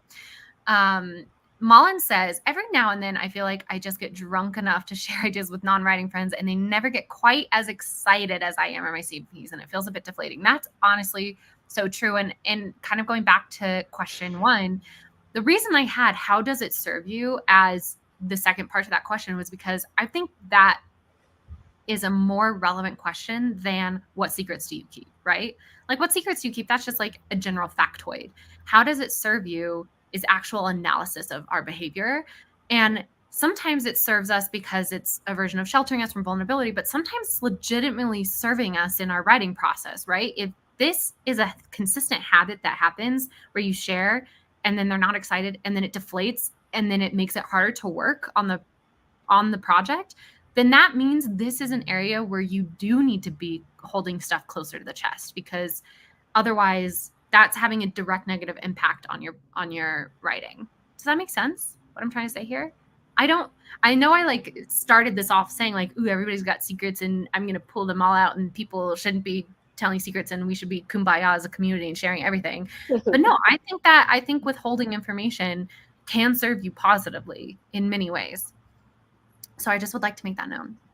Keeping secrets is not a critique. If I accuse you of being secretive, it's not a critique. Telling your darlings to me is a scene more than a character. That's fair. I think that's legitimate. I did that in editing. In fact, beyond what my editor wanted, I was like, well, you know what? If we're doing this, let's also get rid of this, this, and this. She was like, okay. The moment that described in that line of dialogue, your darlings. Yeah, that's fair. Actually, this is so funny. The legitimate scene I wrote in A Dark and Secret Magic, that was the whole reason I wrote the entire book, is no longer in the book, which I think is super funny. Yeah.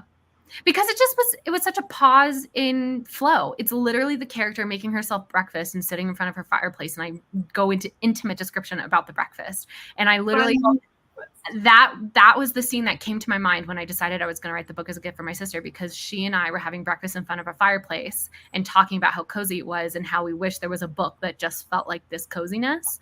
And I was like, I'm going to write you that book.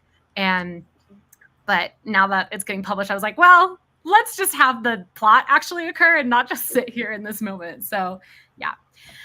Answer 2.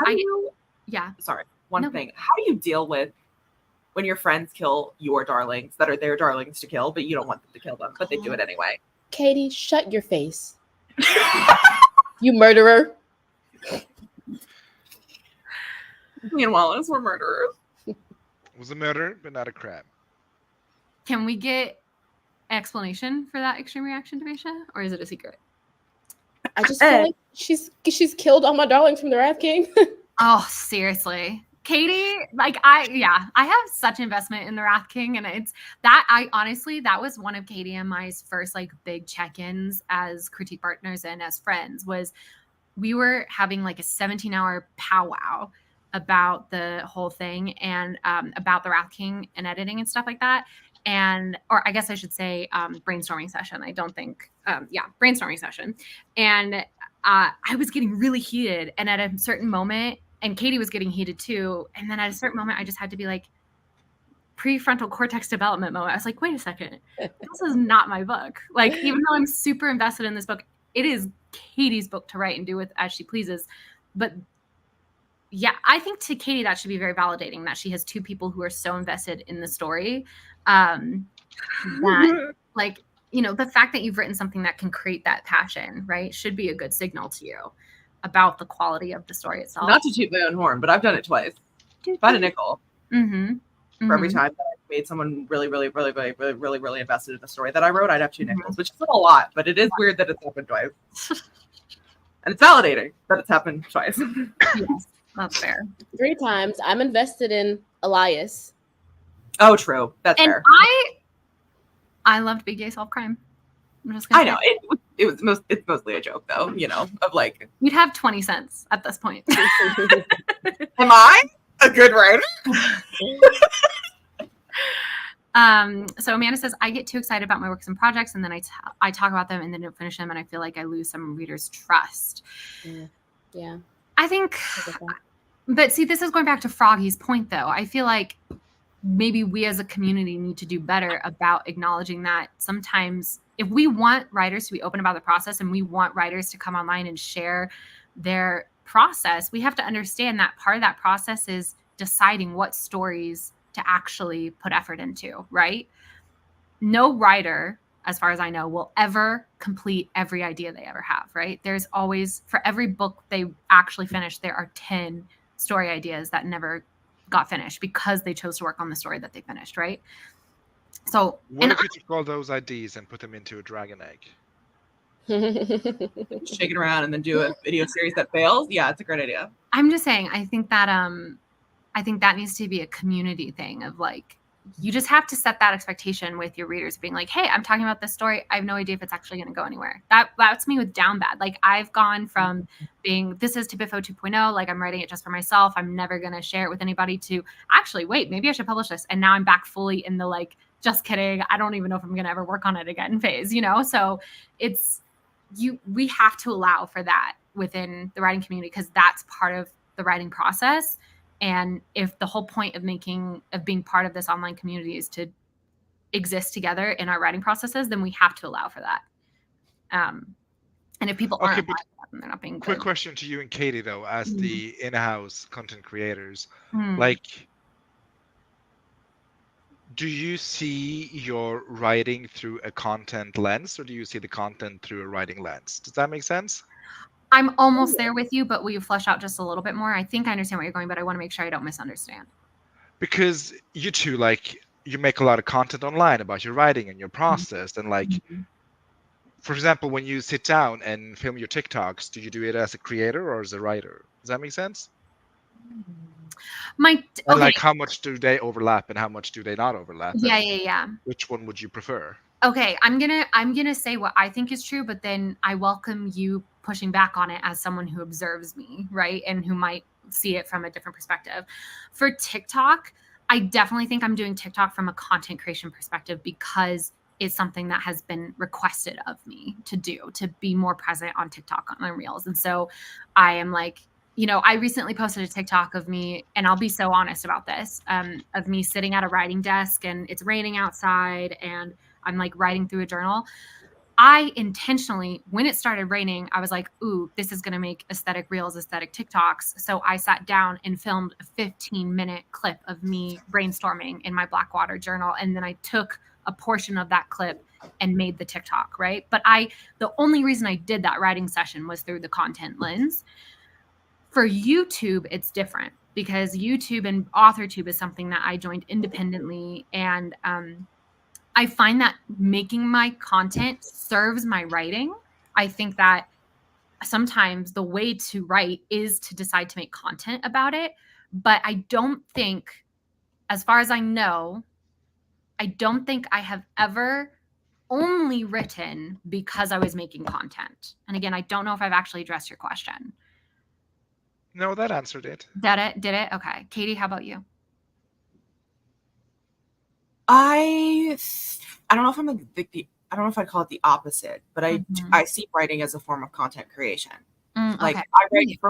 I do write for myself, obviously, but there is a massive part of me as a writer who not only seeks outside validation, but who's also writing for other people.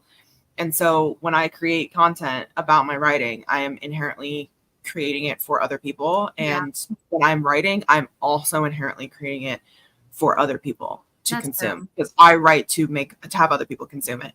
Like I don't write solely to write. I write because I also want people to consume it. That's fair.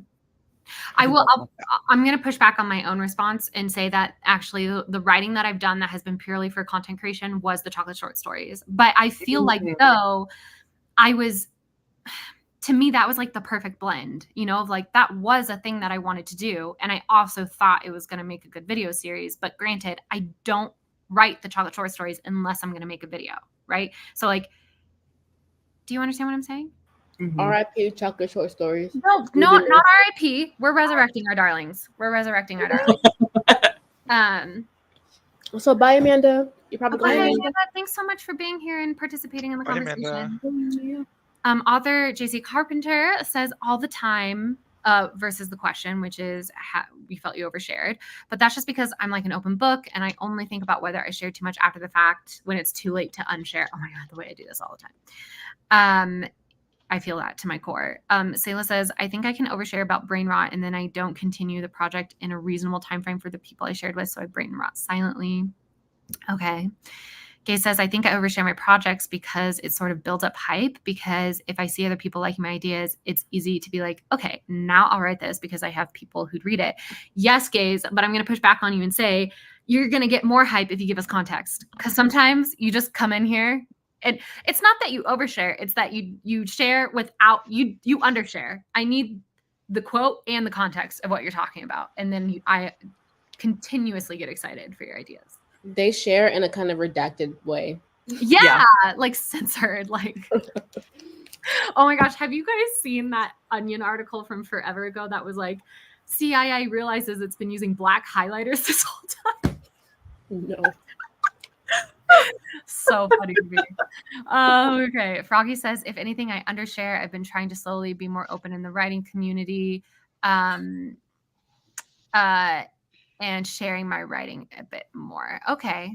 I think that's fair. Oh, it jumped. Sorry. Especially because there's no one in my real life who writes regularly and seriously. Where are we not in your real life? Is this not real life? We are fake but a life. figment of your imagination. Oh. As Freddie Mercury once said, something about this being fantasy.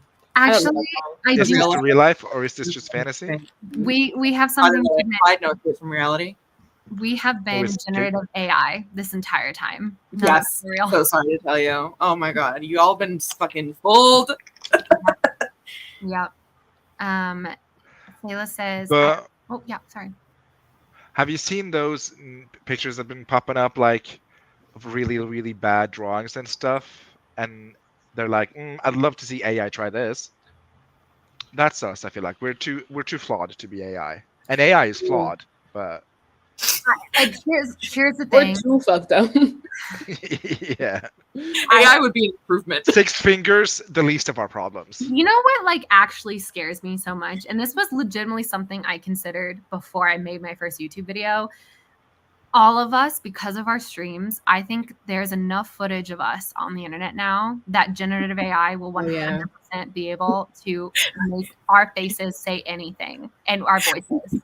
We would have there's be so much. The deep fakes would be so good. 100%. Like, Do y'all remember that time I found my websites on that like website?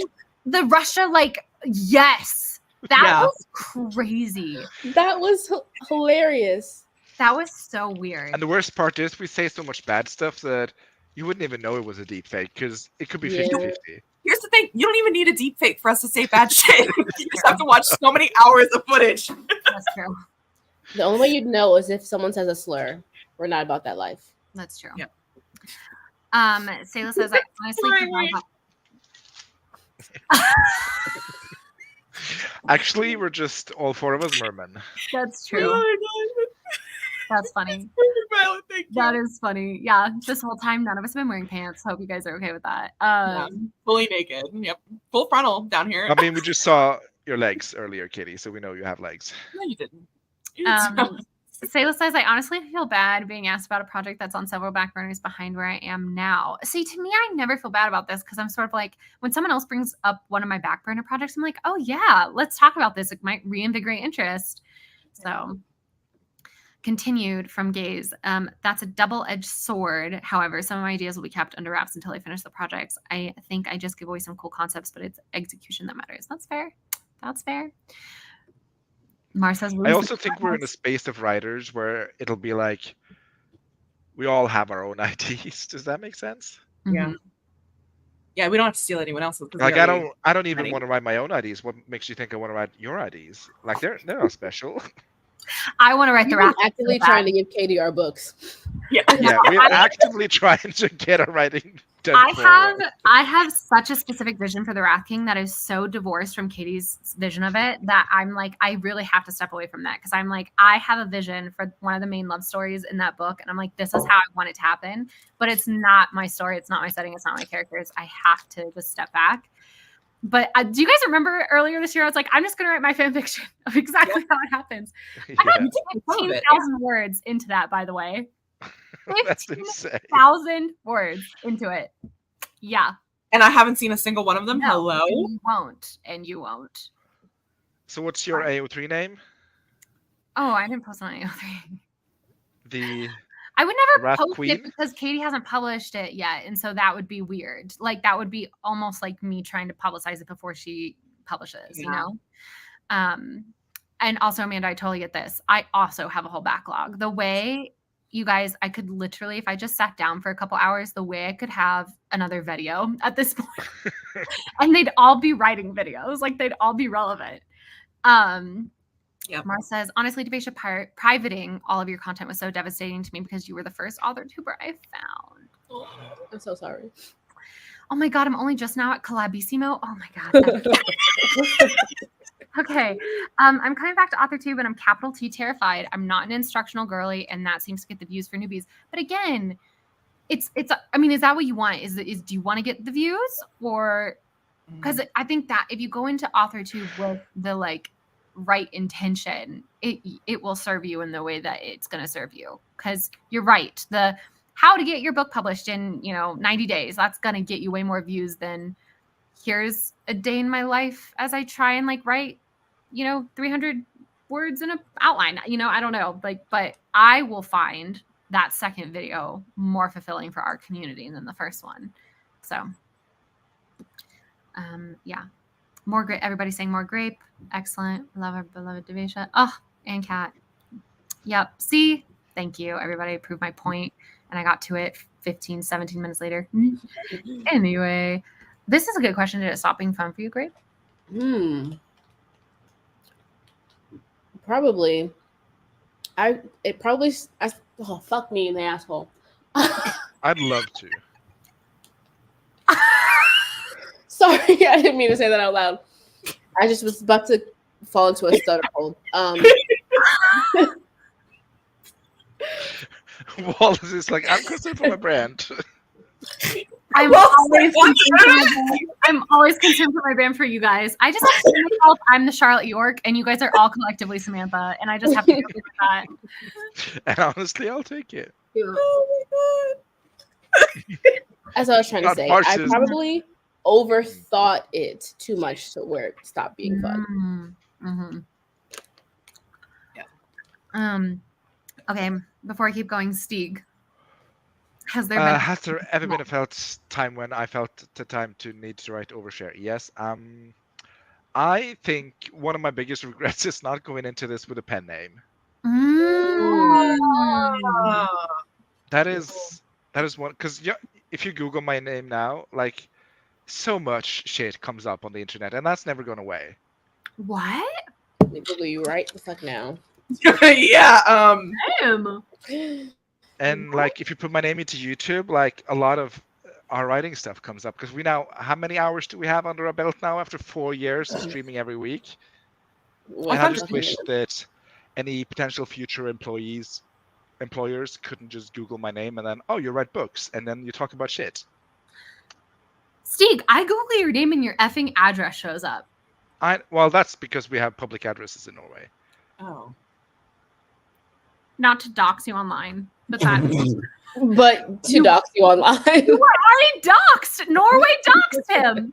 I mean, if people want to come in and kill me, please just take me out. How dare King Harold do this to you? Yeah, how Also, dare King? He geotags his Insta posts. He's doing it to himself. Yeah. But yeah, no, I just wish I'd got into this with a pen name or a pseudonym, like a lot of our friends and you guys have. Yeah, I know.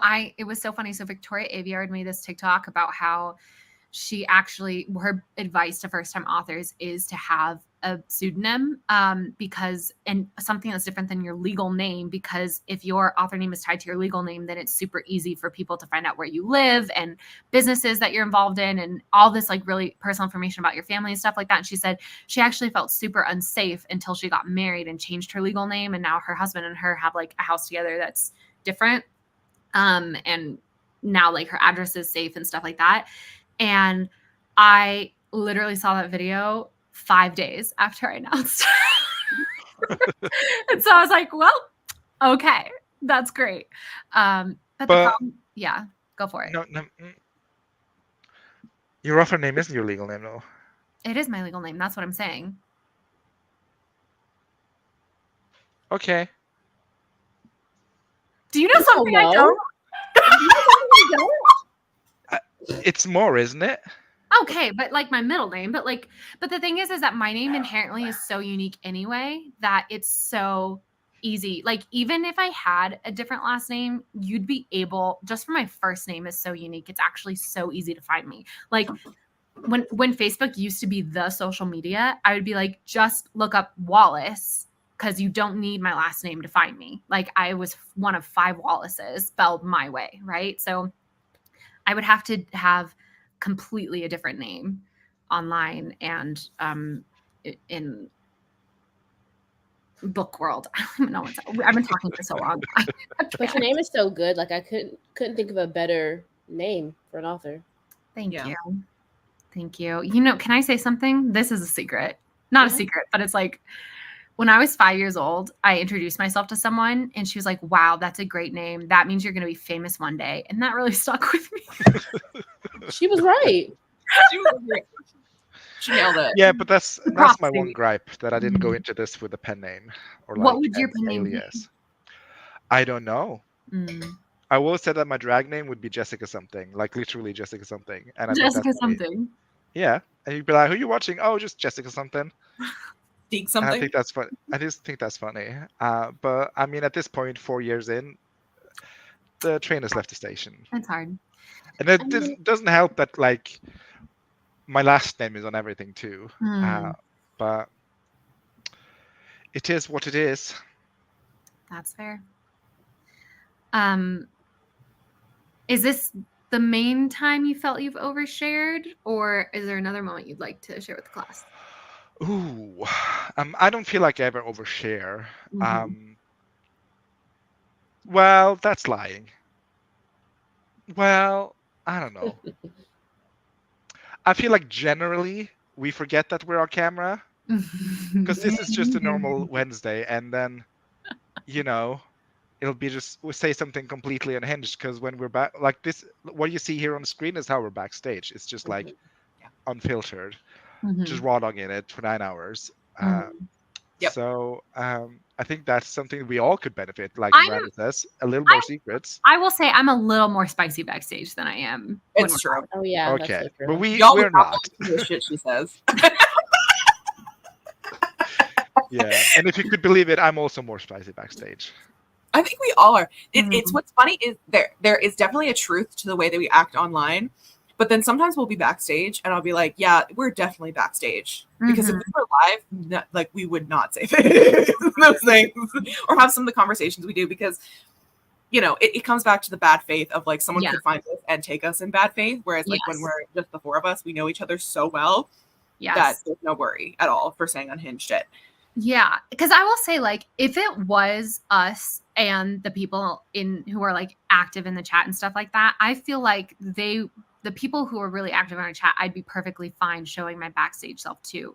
But to Katie's point, it's to the people who just randomly happen upon the live stream after it's been filmed that I am censoring for, right? So it's yeah.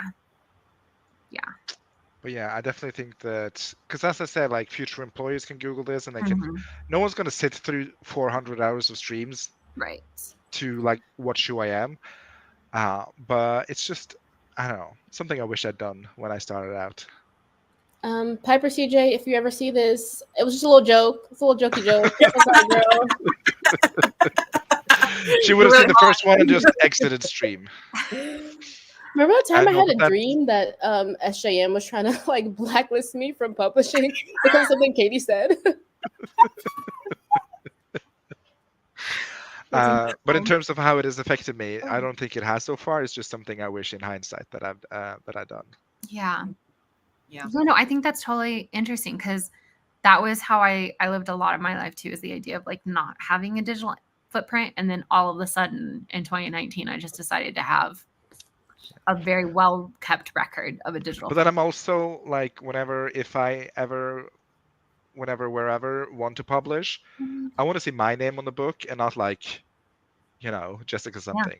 No, that's fair. I think that's legitimate too, especially because, if, your name is your name. It's so personal and that it's like a accomplishment. So I get that. I totally get that. Yeah. My only virtue, well, not my virtue, but my family's virtue is that if you're American, spelling my last name is a high risk sport. So Is it? I've heard so many weird things. When I was traveling in England, like I don't think I got to a single bed and breakfast where my last name was spelled correctly. Oh. And this is like an online form that I fill out. So like, well, you all know how that went, but Your pen name should be Steve Dreidel. Dreidel, drywall. I get a lot of drywall from people. Steve Drywall. Yeah. That's fair. Dirail, I've heard. Yeah. So that's my only vice, is that I have a foreign, not vice, virtue, that I have a foreign name. So if you're not Norwegian, it's like, how the fuck did you spell that? Yeah, that's fair. Yeah. But yeah. Elena says, in my master's program, I told my class about my current whip years ago, and they basically said urban fantasy was trend chasing. I stopped writing it for 2 years. Yeah. I mean, here's the thing. Like, well, nah, I'm sorry that happened to you. Yeah. Not everything is anyone else's business. So true. I have commissioned a friend for a piece of art to inspire me to get through this series and write it. And I have commissioned her for an arranged marriage piece because it's self-indulgent. Yes. That's fun. So fun. We share it when you get it. I massively overshare my personal life, LOL, but not so much my writing ideas. Hello, everyone. Not feeling well today. Sorry, Nina, but still wanted to pop in and say hi and remind you to stay hydrated. Thank you. Can I also add something to my previous statement? Honored judge and jury, esteemed pretty guests. Yes. I also think because we are so unfiltered online, Hmm. I've had people talk to me in a way that I'm like, I don't know you. Like, what do you mean? Because they've been watching like our streams maybe. And I'm like, I don't know you like that. Like Grape can Yeah. roast me, but you can't. She's family and you're a stranger. Does that make sense? I've had a few of those reactions where I think people think they know me better than they do, and I don't know them. If that makes sense, it's the like Reality. the Mhm. and I hate to say this, but it's the parasocialism of it all. Like I think that's I don't know how I feel about it, but my experience, Wallace, and- and you can't take that from me. no, that's so true, and I accept that. Oh, You where's might not the be like banner? that. Where's the banner? He called us family.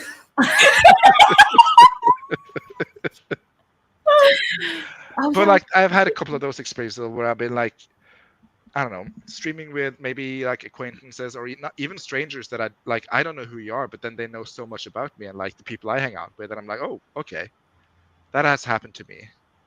You know what? And you know what? This is why I'm not going to push back on that, because I have not had that happen for the most part. And like I've not been streaming with someone and they just like randomly know facts about me that I don't remember telling them. So maybe I would feel a different way if that actually happened to me, because I can't imagine that would be disconcerting. But also, I talk so much that if someone says something and I'm like, I don't remember telling that, I just assume I did at one point. I talk so much, but I don't even hear myself talk anymore. Yeah, I that mean, means it's more in the sense of when I ventured outside our like sphere of like community, because I've done that from time to time. She's been known to stray, but Slut. I can't help it. I'm a Capricorn, but yeah, no, definitely had experiences like that where I'm like, oh, I have no clue who you are, but you know my name and like who I hang out with and what I write about. And I felt like, obviously, I put it on the internet, so it's there to see for everyone. But it's still a bit jarring when that happens. Yeah. There have been an incredible amount of comments. I am so sorry, guys. I have seen them. I'm seeing them right now, but I am cute. Also, let's be honest, sounds great. Let's be honest, Mullen, you're already married, and I'm sorry, but I am a non-polygamous girly pop. Also, I thought you were gonna say mark. Also not a lesbian. I love that wasn't the problem. She's like, I can't be in polyamory because Wallace I'm is an ally. monogamous. One thing about her.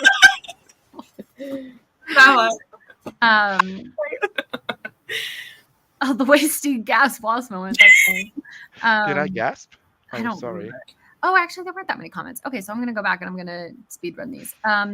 So who did I say? Yeah, Froggy. When I say real life, none of my friends are family, right? So I don't have anyone I can gush about my story to. No one understands the writing process.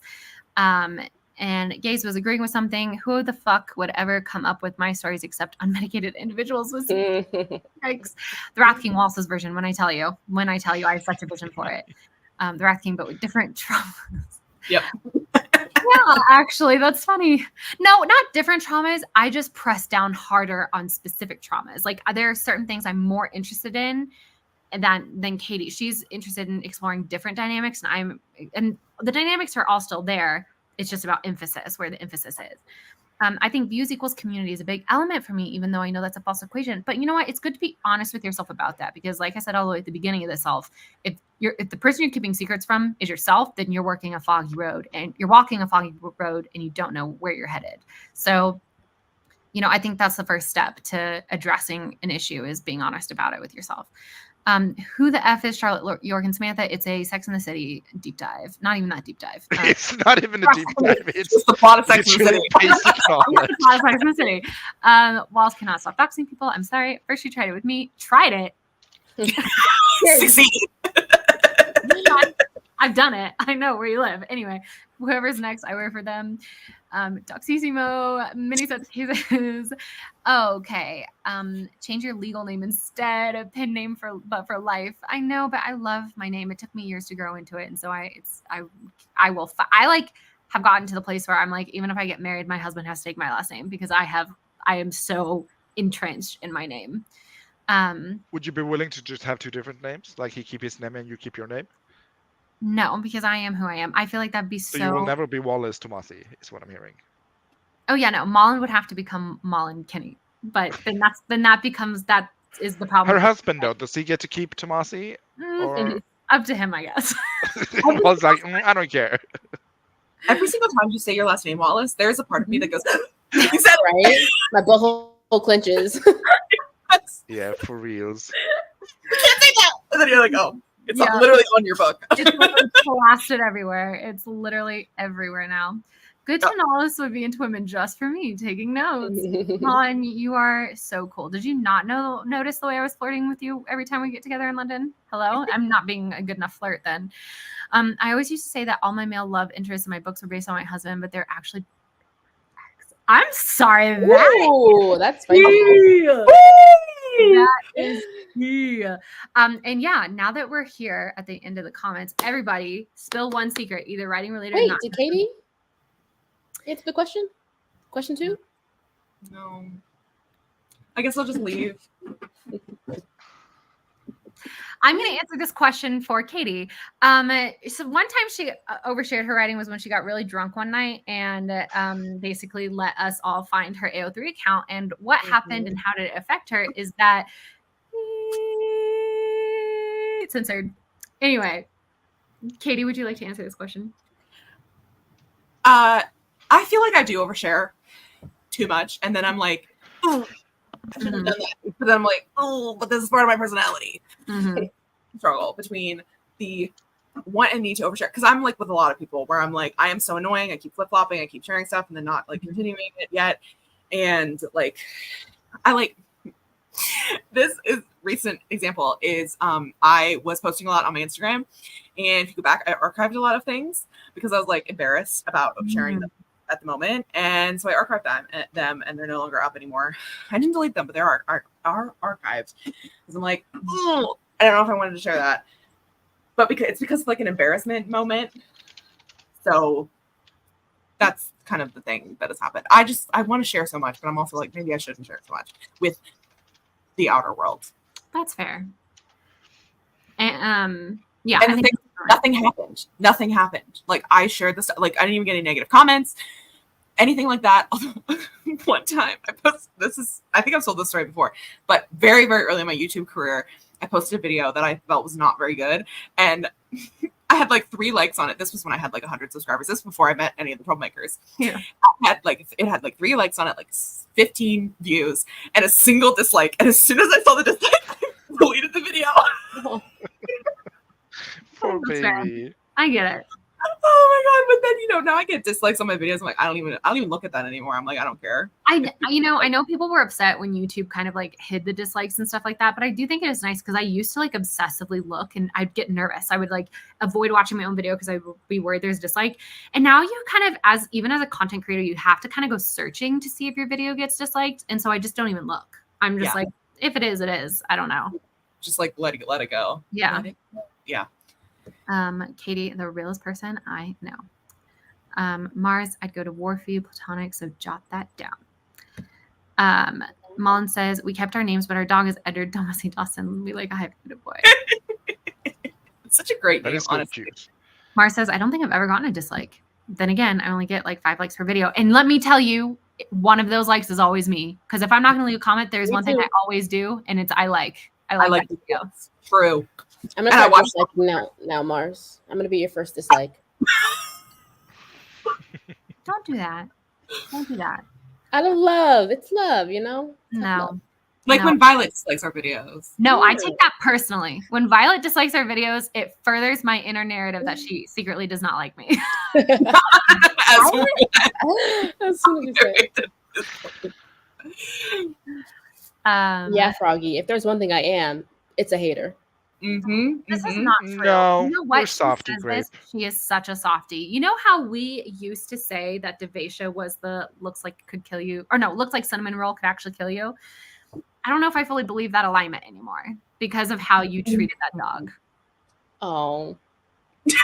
Okay, whatever. Yeah. Secret Softy is her AO3 tag.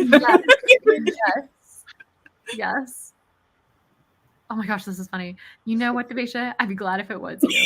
Beneath every hater is a lover. So hate is gonna hate. Okay. And to answer this question really quickly on my own, yes, there was a time I felt I overshared, and it's within the process of this book is for October. There are some videos where I say some things where part of me, now that the book is getting published, I feel almost this like desire to private those videos because of some of the things that I say. And it's mainly about where I get my inspiration from. And again, it's because it's from like a place of a fear of litigiousness. And like, even though I openly admit, like, there's just one video where I make a joke. I'm literally like, oh, haha, this wasn't even inspiration. This was just straight up plagiarism. And it's about me being inspired by certain recipes.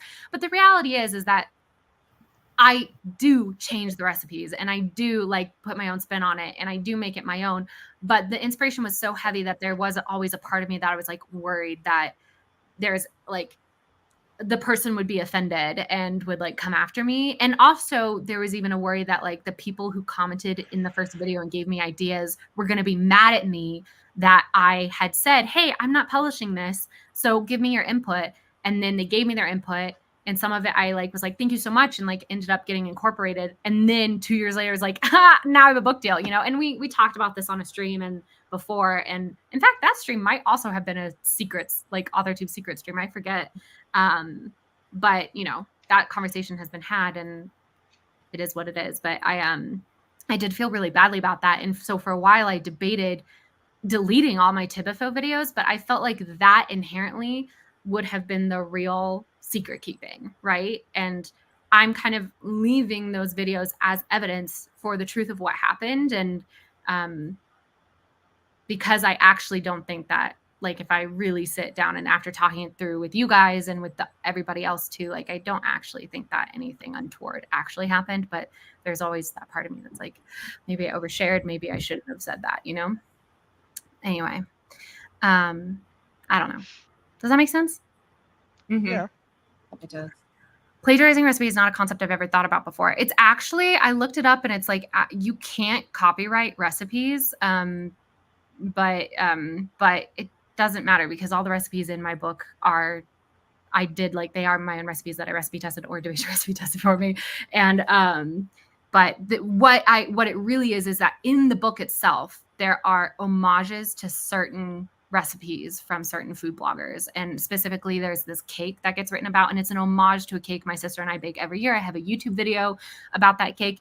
And in the YouTube video, I make that cake and I, give credit to the creator of the cake and the food blog that it comes from. That food blog gets mentioned in my acknowledgements. I've tried to be very open about that this whole time, which is why I feel like if I then delete the videos where I reference that, then suddenly that's me being like, I'm not being open about this anymore, which then I feel like is an admission of guilt when there shouldn't be an admission of guilt, right? Does that make sense? Mm-hmm. Or maybe I am guilty. I don't know. I don't think I am though, but. No. I mean, without touching the cake, how can you be guilty of sin? Oh, I do touch that cake. I love that cake. I know, Deweja. I know. We're 3 hours and 15 minutes into it. I've always seen that's why, like, you know how I'll get annoyed when I click on a recipe and there's all this like backstory that I'm like, I don't give a fuck about. Mm-hmm. That is to protect the copyright of some of like the recipes that people have like come up with or like modified. That's your book, Wallace. You're the big text of personal information before a recipe. Yeah. So it's fine. It's totally fine. Wait, that's actually so funny, Steve. That is literally so funny. There should just be a thing like in the table of contents, like skip to recipe, click. That'd be so funny. Oh my gosh. That's an Instagram post. You just want to know what the recipes are, like when they're cooking. Here's the pages instead of like those smut ones where people are like, here's where just the smut is. Here's where the recipes are. That's so funny. That is so funny. Like, why does plot keep happening? Stop the plot. I just want to. You skipped so many comments before this. Yeah. So many comments. Did I? Oh, okay. Yeah. No. Oh, thank you. I was so confused. Okay. I just want to write sometimes, to be honest. Even I got you, Miss Kinney. when I try, it turns into an actual plot like for Nights of Death. Wait, this is such a good reveal, Malin. Oh my God. No, I love this. This was me with the first couple of scenes of Down Bad. Like I was like plot, and then I couldn't think of anything else to write, and I was like, I'm just gonna skip straight to the smut. Oh my gosh. Yeah, that's incredible. All right, now for real. Q3, quickly, Deweja, go, spill a secret. I've kind of girl bossed my way into being an intern for a literary agent. What? I don't know. What? Slay. See, did you know the way you are not? What? Yes, bitch! Wait, first of all, oh my god, congratulations! Secondly, Oh my gosh. I need the entire timeline. Are you kidding me? No, I'm not kidding. Your Jod approves.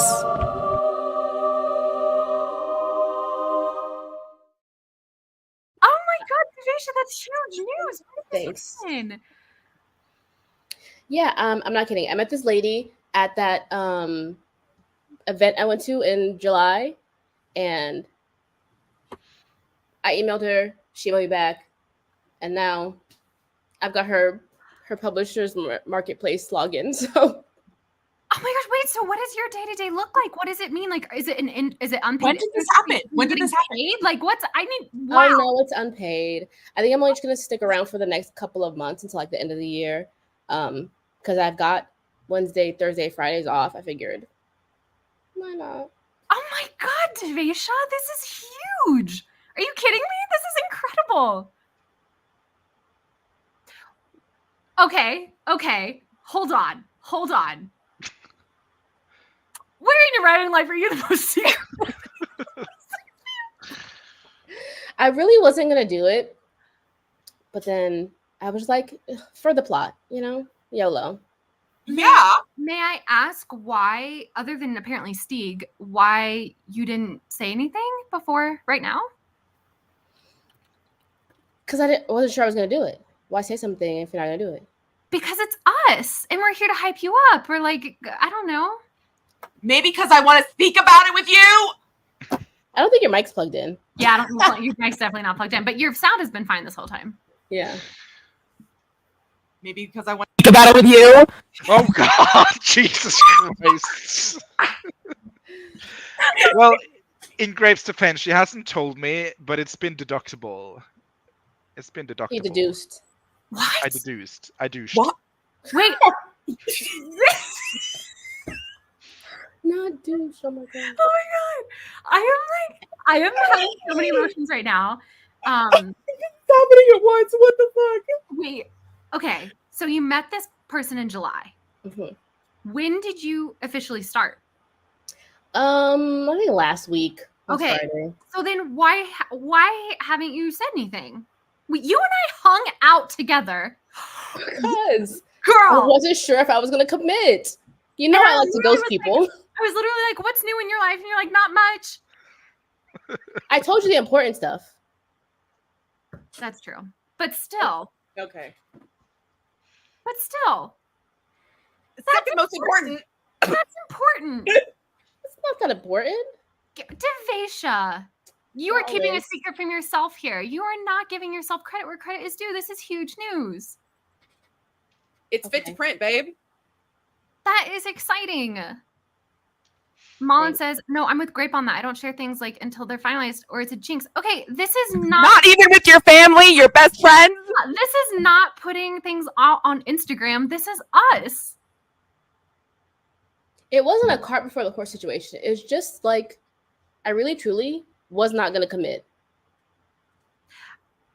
This is once again going to show the difference in our personalities because literally the second I thought about applying for that artist in residency program, you guys were the first people I told. And like, walked you through the whole application process. And I still didn't get in and I don't regret telling you guys that though. I'm glad that I had you guys there for that whole process. And now you've had this job for a week and you only just now tell us. Wow. But you know what? 3 hours of talking about secrets. I know that, like, I have to say though, that's kind of iconic. What? That's the What? fucking thing that's ever happened. Somehow, babe, your Oh my audio god, got Wallace, worse. do you remember how, I don't know how long ago this was, but you were like, Devasia, do you have a secret literary agent? Are you secretly querying? That's when I was like in talks with this lady.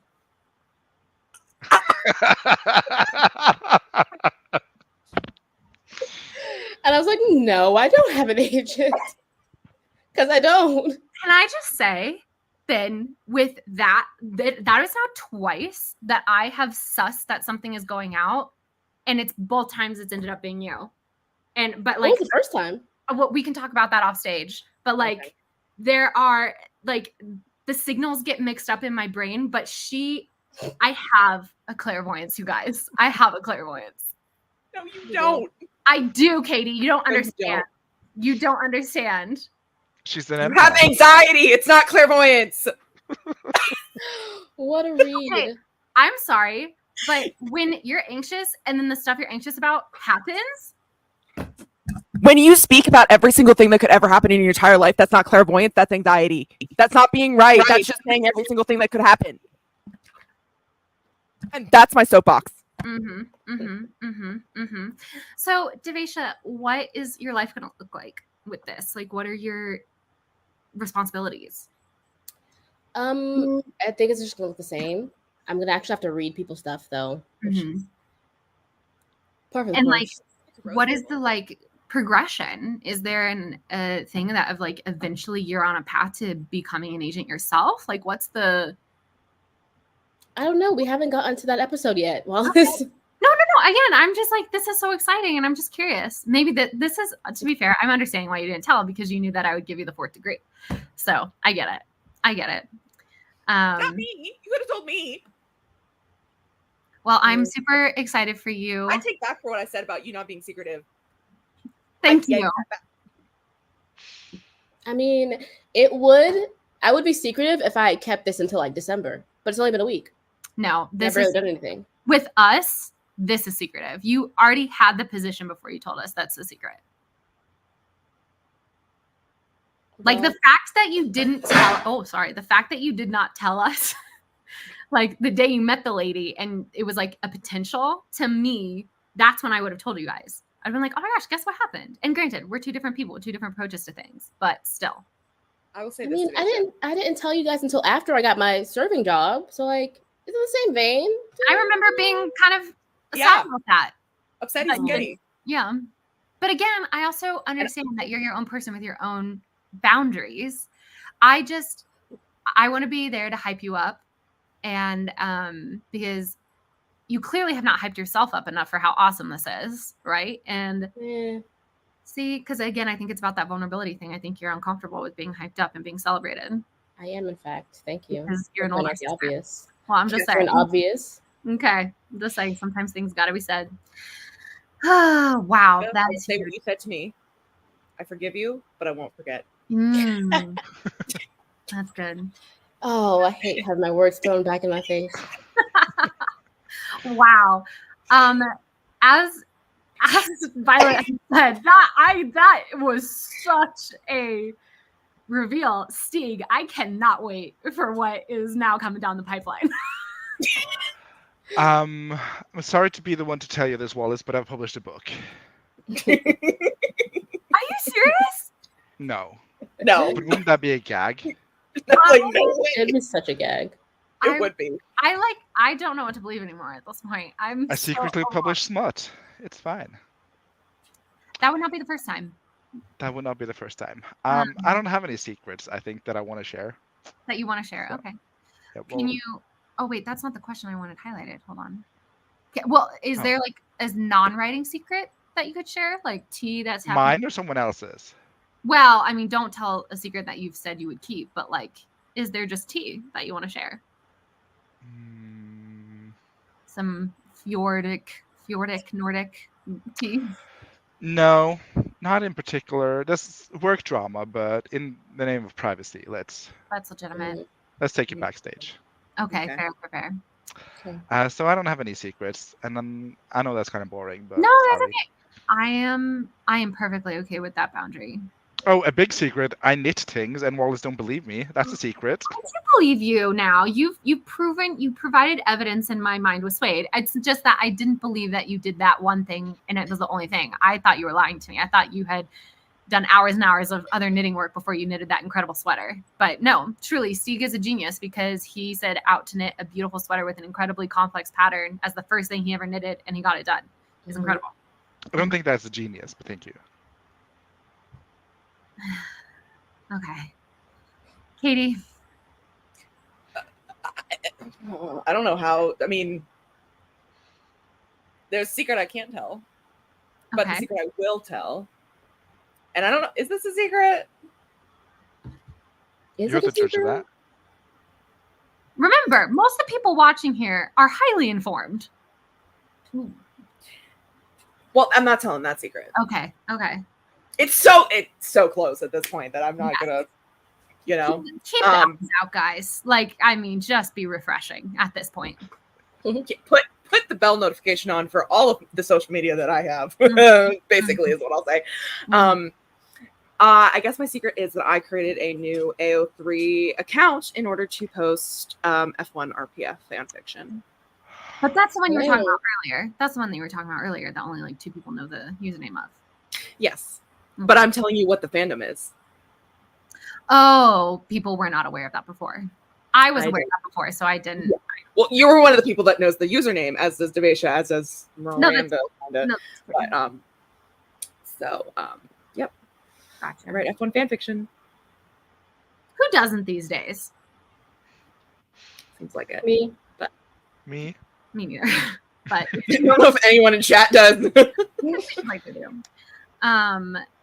Is the work trauma related to getting just getting into random people's cars? That's so funny. That's super funny. Good circle jerk there, Mullen. Really, Actually, it is, but not in the way you think. it is actually, and I think I know the secret then. But yes, Oh, because you told me about it yesterday when we were hanging out. we hung out yesterday? Didn't we? No. Didn't we? 3 days. I haven't seen a single soul. That's not true. We hung No, out. Steve wasn't there yesterday. Oh no, it was just you and me. Yeah. I do have a secret that I'm going to be sharing with Stieg that I shared with you two yesterday that Stieg gets to now know after we go. Oh yeah, that's fun. That is true. That's gonna be fun. Oh, today's backstage is gonna be spicy fun. That's for everyone else. While we're all here, can we just play Baldur's Gate 3, please? Oh yeah. Yeah, that's a secret. Sure. Not even a secret. That's just a plan that we have, is that the 4 of us are going to start playing BG3 together, and that'll be fun. Yeah. All right. And nobody in the chat other than. Oh wait, no. We had one more secret. Okay. I started because it's very exciting. Thank you. Answer for Q3. The secret I'll share is that Xcode's release date is November 4th. Official announcement. Over LOL. Yay! That's a Slay. good day. That was my grandma's birthday. That's the day before the election, which honestly, some people might be so stressed out that they want to like dissociate and get a good book. So that's going to be good. That's a good release date. Awesome. All right. What's your secret, Wallace?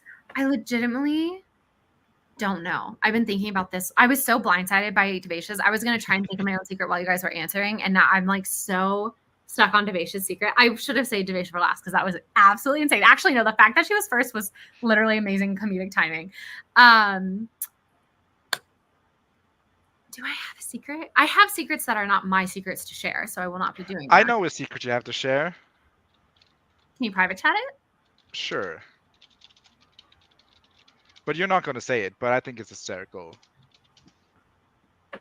Okay.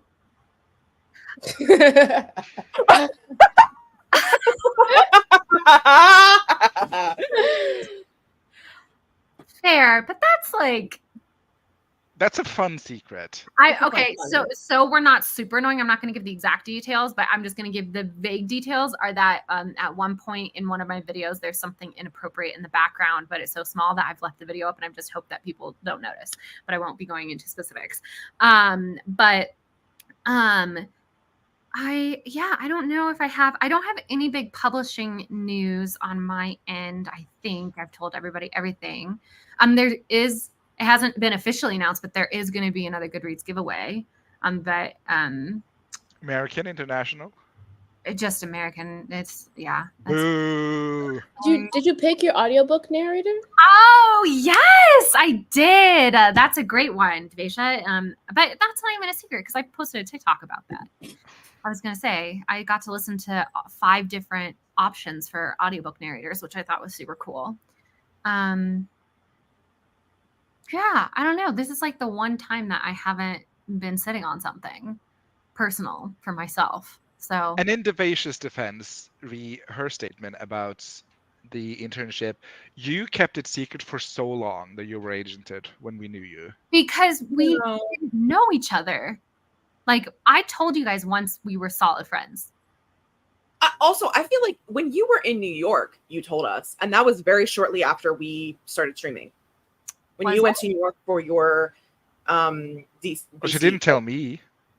No, she did. We literally were talking, and Wallace was kind of like coy about it. And I remember being like, "Come on, like tell us like what's like your like publishing journey, like a vibe or whatever." Mhm. And Wallace told us that she was in talks with a literary agent. Yeah, And in told us talks, but she didn't. I don't know. I feel like she was a in talks year with a literary went agent. by until I knew that she was agented. Well, We because literally were there when she signed. When she signed her contract with Jan and Allie. Mhm. We were there. I was there. I was in the trenches when she was there to sign it.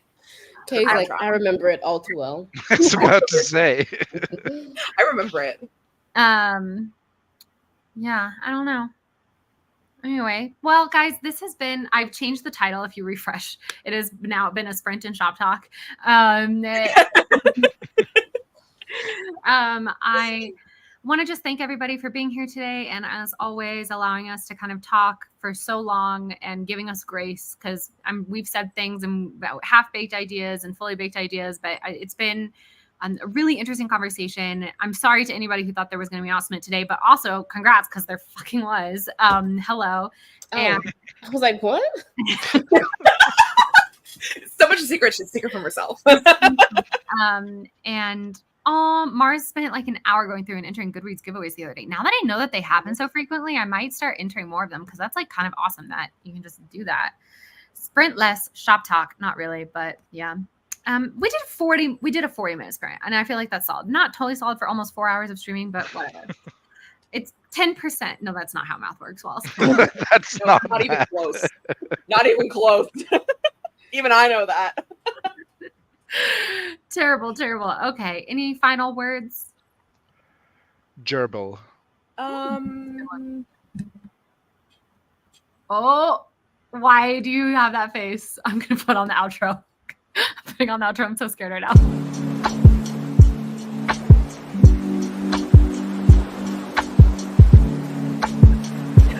I'm going to be announcing this week. And I'm announcing that Wallace, once in high school,